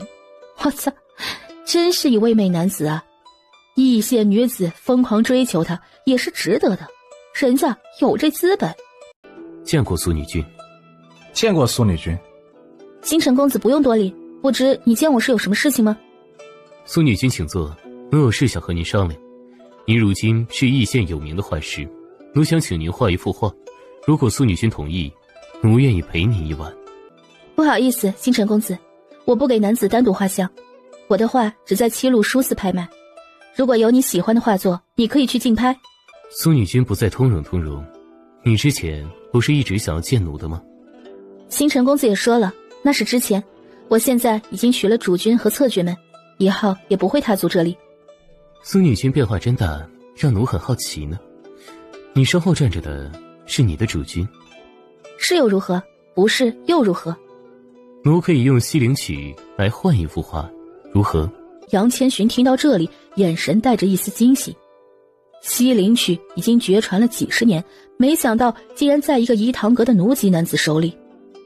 苏月瑶扭头看向杨千寻，也发现他眼里带着的惊喜，刚要说话。星辰公子，我家七祖的决定不会变，我是很想看到这西陵曲，但是我不会让七主打破他的规矩来得到这曲子的。芊芊当真不要？不要的，阿瑶。星辰公子，不好意思，我主君已经明确说了，我们先告辞了。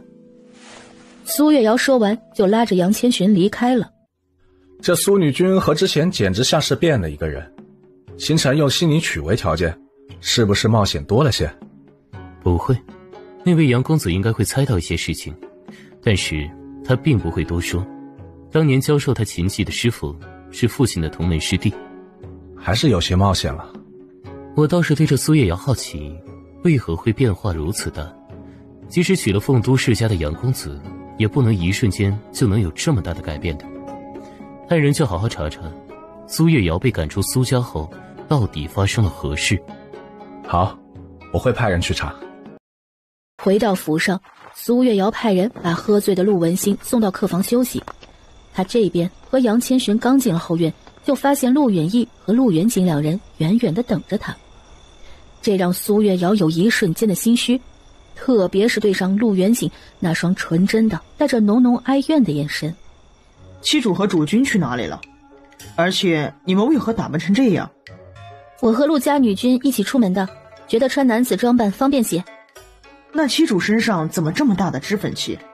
七主是带着主君去了男人窝了？哪有男人窝啊？策君，阿瑶就交给你们了，我先回去洗漱了。今日阿瑶要去这种地方，他其实很不想他去的，但是他不能阻止。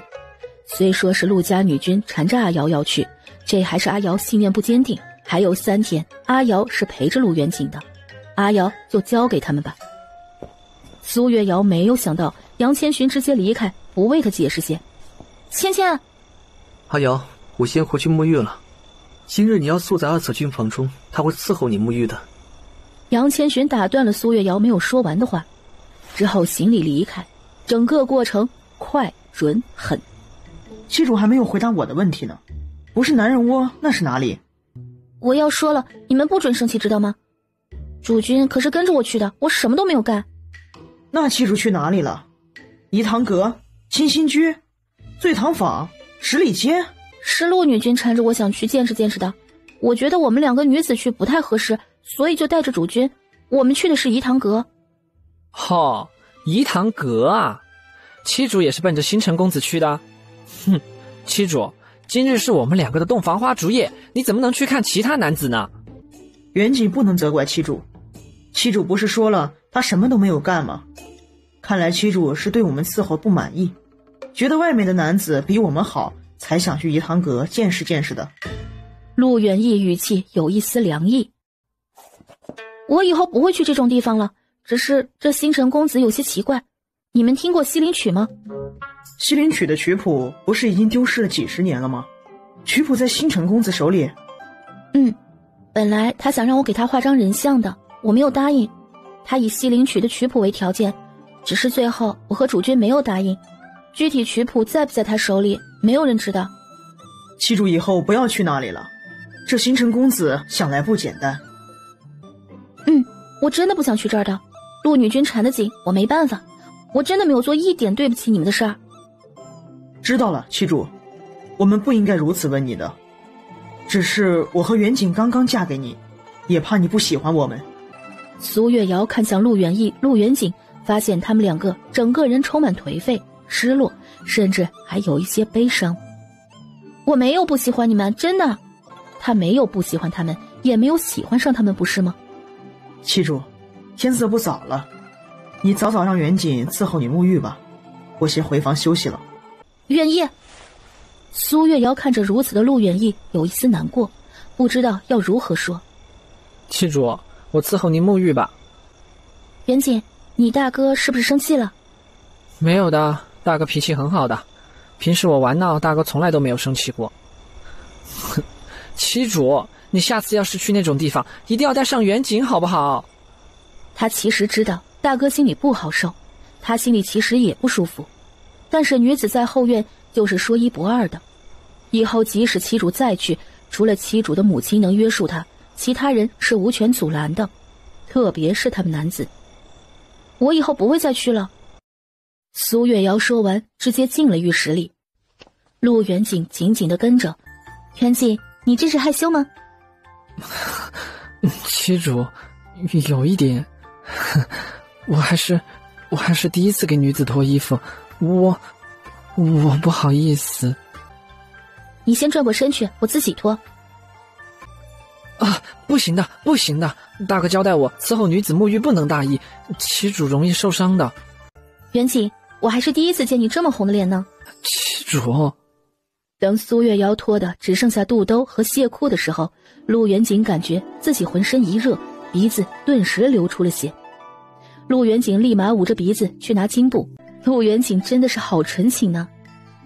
苏月瑶趁着陆元景擦鼻血的时候，脱了衣服进了浴桶里。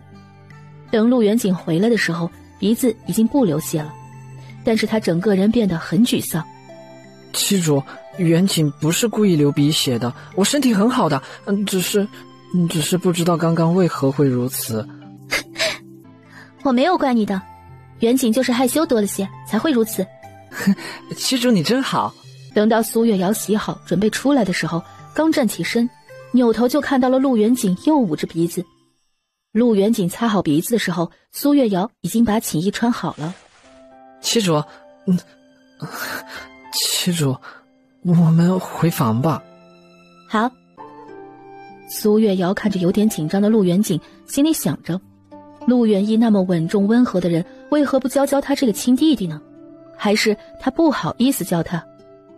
元景，我今日有些累了，要睡觉了，你还不睡吗？好，七主，我这就来睡。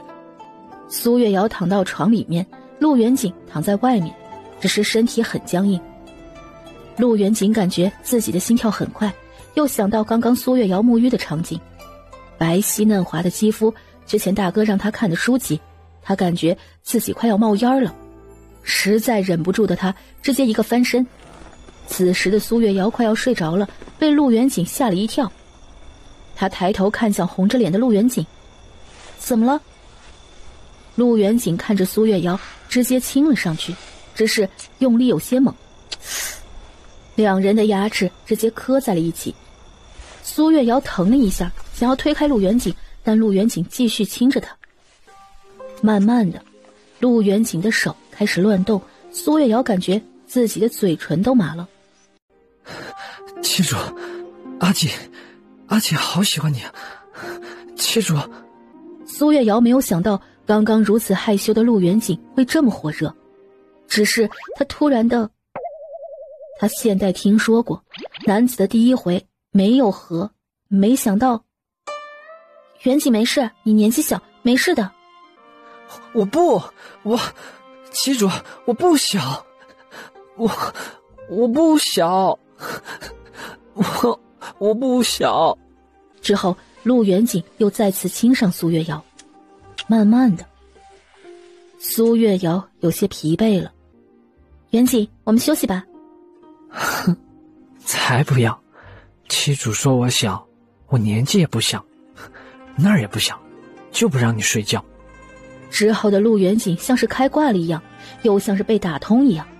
苏月瑶心里脑子里只想说，男的是不是都是无师自通的？就这样，天快亮时候，苏月瑶才沉沉的睡着。陆元景躺在苏月瑶身边，紧紧的搂着她。主院里，杨千寻和陆元义两人静静的吃着早膳，但是眼神一直看向门外。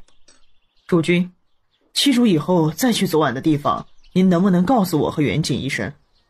阿瑶要求不想告知你们的，阿瑶昨晚确实什么都没有做，就是好奇的多看了两眼。主君不担心阿瑶会像以前一样留恋那里吗？大策军和阿瑶相处的时间少，但是应该要相信他不会为了其他人伤害我们的。而且他和之前真的不一样的，大策军要把之前的传言的事情都给忘记了。陆远一听到愣了一下，然后点了点头。两人一直等了一会儿，发现苏月瑶他们还没有出现，就起身各自去忙其他的事情。这边苏月瑶醒来的时候已经日上三竿了，刚一动发现浑身酸疼的让他想要骂人。七主，你醒了，先来喝一些温水吧，会舒服一些。七主，我昨日已经给你清洗过了，你要不再泡泡？大哥说这样你会舒服些的。你昨晚为何不听话？我让你休息，你为何不休息？我这样还不是你害的？七主，我只是被你说年纪小伤心的，所以才……我错了。你先起来。七主怕是也饿了吧？要不先用膳吧，饿着也不好。先用膳吧，这要是在现代，自己能找到如此体贴阳光的少年般的男友，怕也是很激动开心的吧。苏月瑶越来越觉得在这里真的不错。他如今可是有了3个不同类型的男子，个个容貌好，温柔体贴。在这里，女子怕是都不存在乳腺上的拥堵问题了。一直等到晚上才去和杨千寻他们一起用膳。你们今日白天都去忙了吗？阿阳，我去了一趟七路出寺，掌柜的说最近求花的人实在是太多了，想阿瑶再画几幅，求得花卉图、风景图，还有很多人想要人物图。人物图目前我不打算画，下面我会只准备花卉图和风景图，让掌柜的放出消息。好的，阿阳。元义是去药堂了？是的，七主。以前我未成婚，会有女子来找我，影响我行医。如今我成亲后，发现几乎没有女子专门来找我了。那挺好的，这样你就能好好行医了。哦，对了，陆女君和陆公子呢？陆女君和陆公子今日天刚亮就离开了，我和元义送了他们。离开就好。这陆女君，我第一次见她还以为是个稳重的女子，没想到也是个活泼的。确实是，七主以后还是离她远些好。哦，元义是觉得她缠着我去颐堂阁太活泼了。阿瑶还想去啊？不想去，我昨日哪里让你感觉到我还想去了？先来尝尝这道肉丸子，我感觉今日做的非常好吃。七主，我也要你夹的丸子。好，都有。3人吃着苏月瑶家的丸子，没有再说昨天的事情。苏月瑶也松了一口气。就这样，日子过了有5日。这天一早，义县县令温姨母带着几人来找苏月瑶。寻儿，快去派人请你七主过来。好的，姨母，你稍等。当苏月瑶和陆元义赶过来的时候，看到屋子里的还有一些不熟的人的时候，愣了一下。月瑶见过姨母。月瑶，这是隔壁西河县的李县令，听说用了你教授的救治落水者的方法，已经成功救治落水女子3名，还有百姓10几名，让今年西河县无女子落水伤亡情况。李县令特意过来感谢于你。苏女君，本官代替西河县的百姓感谢您教授此法，本官也已经上了折子上告给陛下，想来不日嘉奖就会传来。李大人，这教授方法也是由义县陆家大公子，如今是我的侧君教授的，民女受之有愧啊。本官也将陆公子的功劳上报给了陛下，但是陆公子很确定地说，这种方法是您教授他的。七主，您把如此救人手法教授于我，我们陆家岂能占了属于您的名声？陆公子说得不错，想来陛下都会有赏的。今年他立了功劳，说不定官位会往上提一提。月瑶，这位是凤都郑家管家，受郑夫人的命令前来给你道歉的。郑女君已经被郑夫人的人押到凤都了，郑夫人想要和你私下和解。在下郑府管家，见过苏女君。郑女君前来打扰苏女君，是背着家中父母前来的，还请苏女君不要与他计较。首府大人和夫人一定回去严加管教。这里有白银5000两，作为给苏女君的赔偿。等苏女君去到凤都的时候，郑家会给您一个面子。郑家会保证以后您和主君的事情，郑女君不会再找任何麻烦。但是想要我原谅郑女君，我有一个条件，那就是请郑女君向我主君发出道歉文书。当初我主君在凤都名节被毁，被谢家退亲，都是由郑女君做的。我希望我的主君不再背负这些。苏女君这要是说了，郑家女君的名声可就不好了。那当初郑女君做出这样事情的时候，可有管我家主君的名声。如果让我不追究此事，郑女君必须出道歉文书，不然我会一告到底。郑女君的言辞，当时义县县令还有陆家女君都听得清清楚楚，把文人雅士贬得一文不值。不知这是郑家的意思？郑首府贵为陛下的师傅，是否也是如此想的？苏女君这话严重了，这只是你们2个女子之间因为主君争风吃醋导致的，不可指向郑家家主啊。管家可不要转移话题。你说我和郑女君起冲突是因为主君争风吃醋，但是郑女君带上40多护卫打伤我苏府，言语更是冒犯我的主君。我请问，男子一旦嫁于女子，户籍都自动归到女子户下。主君已经是我的人了，我有什么和郑女君争风吃醋的？郑家已经把郑女君送回凤都，可问过我的意思。我有朝廷颁发的画师护牌，受朝廷礼遇，即使是要搜查本人的府邸，也要县衙出去搜查文书才可以。郑女君什么都没有通知就打上门来，可有把律法放到眼里？我本身一介孤女，本不想和郑家为敌，但是如果郑家如此欺压于我，我必来个鱼死网破。毕竟我身后并无那么多顾虑。郑管家觉得呢？苏月瑶身后的杨千寻眼睛深深地看着他，他就知道阿瑶在任何时候都不会让他受委屈的，他能做到在他后院里任何人都不能欺辱他们。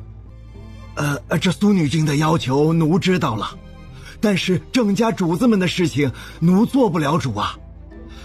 奴这就回凤都给家主表达苏女君的要求，尽快给您答复。那管家请回吧。月瑶，你这么要求，怕是郑家不会轻易答应的。不会，刚李县令不是说了吗？我贡献落水法有功，陛下会给我嘉奖的吗？到时候旨意下来，如果郑家不给说法，我会亲自向陛下讨说法。郑家在凤都底蕴深，会想到我会如此做的。为了不给陛下处置郑女君的机会，郑家会让郑女君出来道歉。看来苏女君不只是画技了得，连揣度人心上也是分毫不差呀。本官是凤郡李家旁支嫡系，会给家中说明情况，必要时帮苏女君一把。那就多谢李县令了，这次还得感谢您把这救治之法上达天听，让我和陆家得了奖赏。那是本官应该做的。如果苏女君非要感谢本官那给本官一幅画如何？本官不挑。听说最近七路书肆准备拍卖的是花卉图和风景图，你随意给本官一幅可好？本官的银钱可比不过那些富商，囊中羞涩就凑够了1000两银子。李县令如此为民，喜欢月瑶的画作，我理应送你一幅。我这就让下人去书房取几幅画过来，让您挑一幅喜欢的。好，那就多谢苏女君了，本官就收下了。李县令觉得这次来苏府真不错，还能再得一幅画。回去他就写信让凤都的父母以后遇到苏月瑶要好好帮衬下。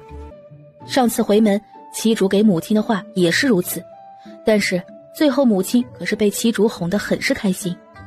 父亲前2日还派人来说，武策军彻底让他母亲厌弃，连带的他的儿子这2日也找了一个大他10来岁的妻主给娶走了。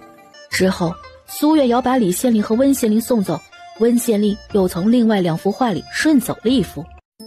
简单舒心的生活才让苏月瑶享受2天，陛下派的工人就已经到达了义县，同行而来的还有杨府城的知府，连义县县令温姨母也早早的过来了。此时苏月瑶、杨千寻、陆远义和陆远景他们都站在大门口，好在这里比较幽静，围观的百姓不是很多。苏月瑶上前接旨。又看着他们手里拿着的盒子，这是不是就是给他的奖励呢？他们身后跟着的还有20-30名侍卫，身上别着大刀，每个人看着孔武有力。要不是他知道这是嘉奖他的，还以为是来抄家的。草民苏月瑶叩见陛下，万岁万岁万万岁！杨千寻、陆远义和陆远景立马也跟着跪了下来。义县苏月瑶贡献救助落水者有功，特赐黄金100两、珍珠2盒、红玉手串1对、金叶子1盒。苏月瑶进献赏梅图，朕甚是喜欢，特批苏月瑶参加下月初10的文人馆画师评比，如通过画师大选，朕破例封为8品上邑，钦此。苏月瑶听前面还觉得没什么特别，当听到这里眼前一黑。他不想去参加什么文人馆评比，他也不想当什么8品上邑，他只想待在义县。关键是他都听出来了，陛下这是让他全力通过，不然有他好看呢。苏月瑶接旨。义县陆家公子陆远义接旨。义县陆家传授救治之法，不藏私，让西河县成功救治女子，特赏陆远义黄金100两，赐陆家药堂医者仁亲牌匾，钦此。陆远义听到这里很是开心，有了陛下亲赐的牌匾，义县陆家药堂以后就无人敢惹了。陆家药堂更是上了一层次，他们要不输凤都陆家了。陆远义接旨。苏女君请起，陛下对您进献的赏梅图赞不绝口，那幅画可是从裴如君手里拿到御书房了，陛下没事儿总喜欢看上2眼。内官，那幅画是草民有感而画，文人馆的画是平笔，草民怕通过不了啊。苏女君太妄自菲薄了，陛下说过，苏女君只要画出赏梅图1半的功力，就一定没有问题。陛下让他来传旨的时候还特意交代，如果苏女君说了不行的话就如此说。陛下竟然能猜出来苏月瑶的想法，看苏月瑶的表情像是受到了打击一样，这怎么回事？内官心中也是有所疑惑，其实也不怪他疑惑，因为当时陛下得到苏月瑶画的赏梅图的时候，一时好奇，就派他身边的影卫前来查了查苏月瑶，之后正好听见苏月瑶和陆文馨的一半对话，说他只想安安静静地待在义县生活，又听见他对朝廷的局势分析，觉得这苏月瑶确实是个人才。本来他确实没有想要强迫一个画师入文人馆或者来凤都的，毕竟她也身为女子，是应该被男子娇宠的。但是听到这些，他就不想让苏月瑶那么享受了。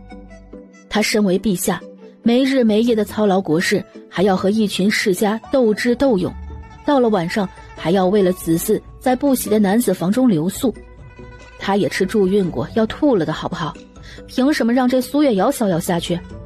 特别隐卫告诉他，苏月瑶在府上过的神仙日子，和他的3个郎君如何的。他听到了，只有一个想法，他要把苏月瑶招来。他那么聪明的人儿，想来一定有对付世家的办法。西主这是高兴极了，陛下如此相信于你，西主不用担心的。内官远道而来，怕是累了，可否进府上喝杯茶水？苏女君，这是杨辅臣的知府，和奴一起来宣旨的，陛下特意交代，怕您和郎君们去往凤都不安全，特意让您和郎君们和奴一起去凤都。陛下给您1天收拾行李的时间，苏女君放心，这些护卫都是陛下的禁军，都是1等1的好手，会好好保护您的。陛下是什么意思？是怕他接了圣旨不去吗？还是真的这路上有人要杀他？连郎君都要跟着去，他哪里得罪陛下了？陛下要如此做。他这几天知道有可能会去趟凤都，但是他还想要回来呀。但陛下下的旨意怎么有种让他一去不复返的感觉呢？不然为何要让他把郎君们都带走，而且还没有到凤都就让人保护他？这路上不会是真的有危险吧？杨千寻看着苏月瑶有些惨白的脸，拉了拉她的衣服，示意给知府大人见礼。苏月瑶见过知府大人。苏女君请起，陛下如此赏识你，可不要辜负了陛下的赏识。你可是今年整个杨府城新出的第1个画师呢。本官啊，明日和你一起出发。本官还在杨府城特意给你设了宴会。知府大人，宴会倒是不必了，我也是按照旨意去凤都的，影响赶路就不好了。哎呀，本官啊已经问了府新内官了，我们明早出发，到了杨府城正好赶上午膳。本官啊只是请了杨府城的一些文人雅士啊，苏女君啊不必担忧。苏女君今日赶紧让人收拾行李吧，奴和知府大人今晚会速到驿站去。好的，府新内官，那我就先告退了。苏月瑶对着众人行了一礼，直接进了府中。她需要消化，明日她就要离开义县了，她怕是以后难有机会回来。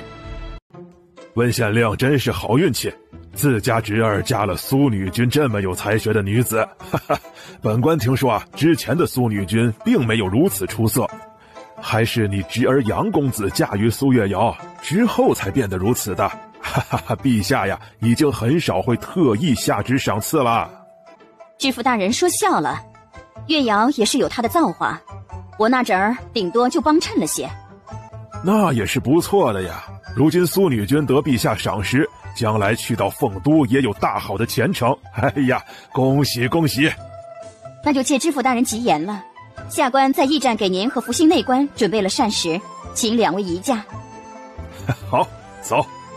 之后有一半护卫留在了苏府门口，一半跟着去了驿站。他们都知道苏月瑶不想去凤都，不想进文人馆，但是陛下已经发了旨意，也见了他的作画水平，怕是100%能通过评比的。如果苏月瑶故意画的不通过，那就牵涉欺君了。如今算是只能前进。七主，你还好吗？你看着我好吗？我都要气死了。阿瑶不气不气，到了凤都你是位女子，他们不敢欺负你的。凤都也不怕，我和远景那边也有宅子铺子的，我们关起门来谁也不能打扰你的。阿瑶，我也有宅子铺子的，杨家我们可以扫上门的，我还有一部分嫁妆就在他们手里，阿瑶可以要回来，顺便恶心恶心他们。好，芊芊，我上次见你那个嫡姐也不是什么好东西，我们专门去膈应膈应他们。阿瑶，我一会儿安排追着他们收拾行李，简单收拾吧，还有路上吃的糕点干粮，其他的我们到了凤都再听旨。好，芊芊看着安排吧，我听陛下的旨意，我们怕是短时间内回不来了。七主跟着传旨的内宫一起去凤都，怕是你要入宫谢恩，之后还有人情世故要走，凤都的一些世家怕是也会来见你等的。阿瑶，郑家昨日有传信过来说，如果我们去到凤都，他会写到一些信给我洗刷污名。这郑家怕是在等陛下下旨，看看我到底会不会去凤都，才决定要不要道歉的吧。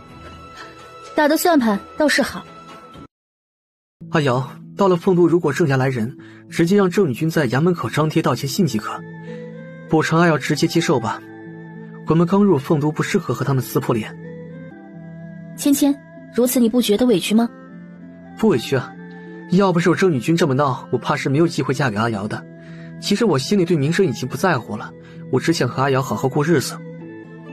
七主，主君说的没错，如今我们不适合和郑家起大的冲突。我知道了，芊芊、远意、远景，我们这次去凤都，不知道会发生什么事情，但是我希望你们有事要第一时间告知我，我会注意分寸的，保护你们，也保护好我自己。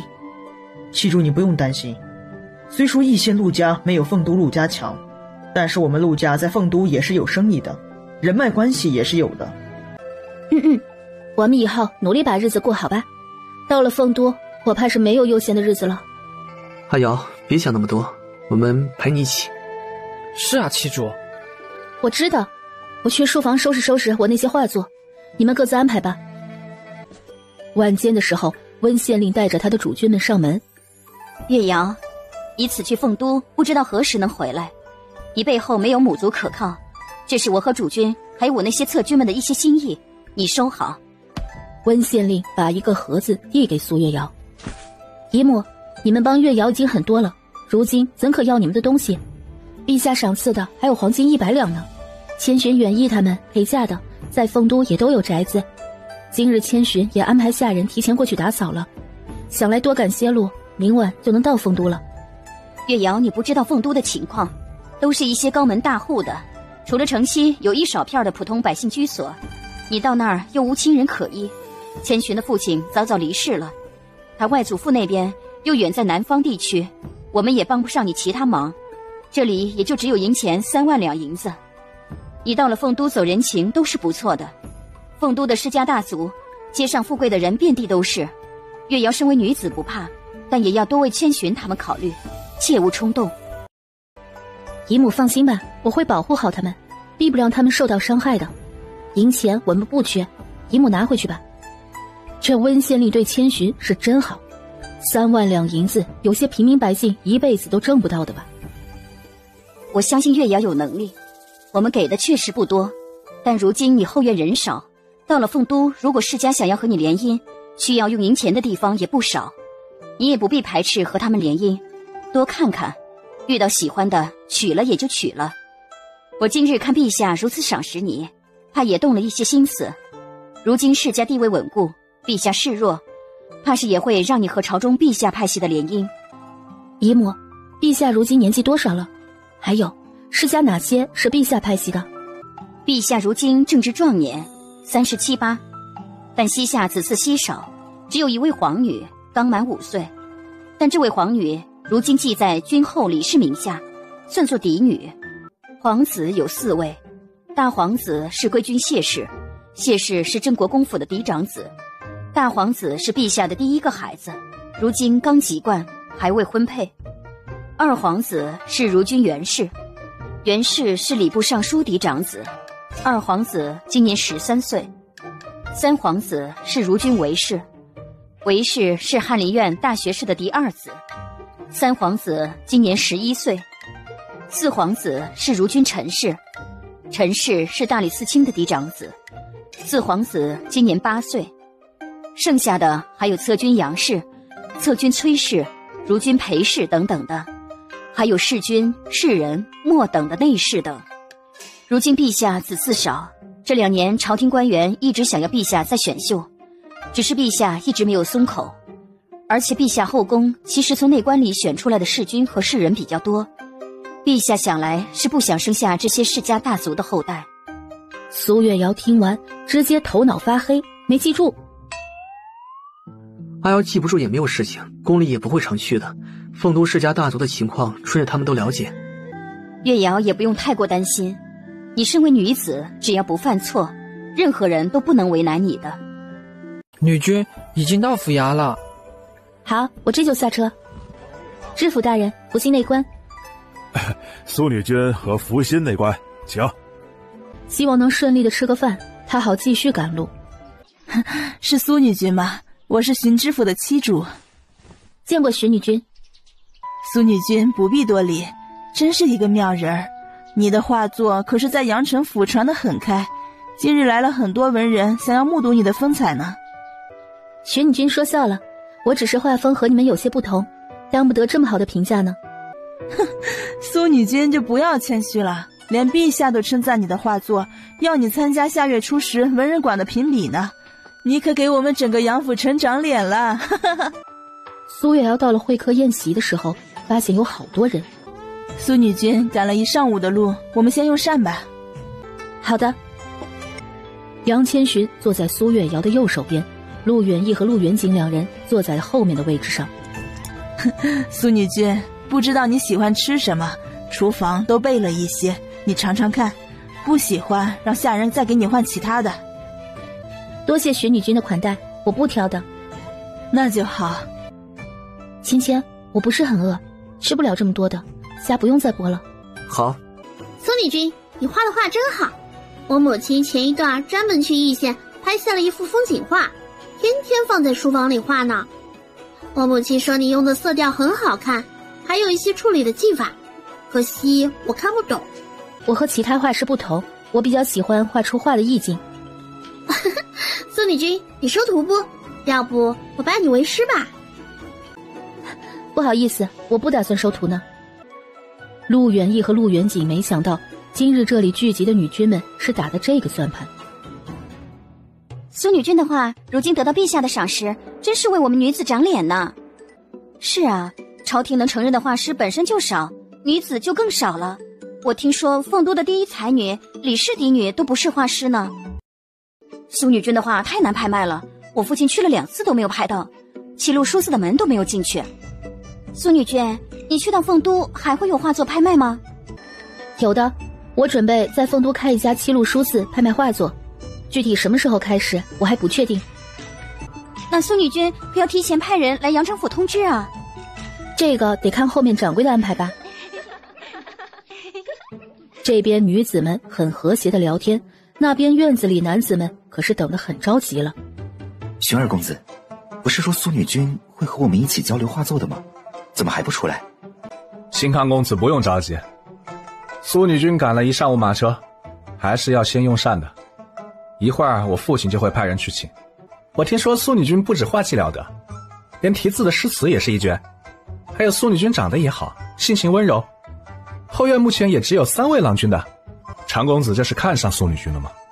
我看上，怕是这苏女君也看不上我的吧。听说苏女君的主君可是凤都杨家的人，侧君也是义县大户陆家的嫡子，都是长相一绝，风度翩翩的，我是没有什么机会的。常公子的才情各方面也很优秀，只是这苏女君在阳城府停留时间太短，我们怕是没有机会啊。玄儿公子，你觉得苏女君会不会从我们中选一个呢？众人的眼神都看向荀浩轩，等待他的回答，但他一直无心男女之事，觉得女子太过骄纵，又太过多情。每每看着自己父亲一个知府，在当了1天职后，还要回到家中侍奉他的母亲，而他母亲每月都会抬新的男子入府，有的还和他一样大。他大哥嫁人后，不是忙着照顾他的嫁妆生意，就是忙着想要得到妻主的恩宠，一点都没有之前的意气风发。想想就觉得自己一个人能过2年是2年，等再过4、5年，到了必须嫁人的年纪，再让父亲随意给他挑一个妻主就好。我不知道父亲他们的安排，我今早还在书堂读书呢，也是刚刚得知义县苏女君会参加今日的宴会。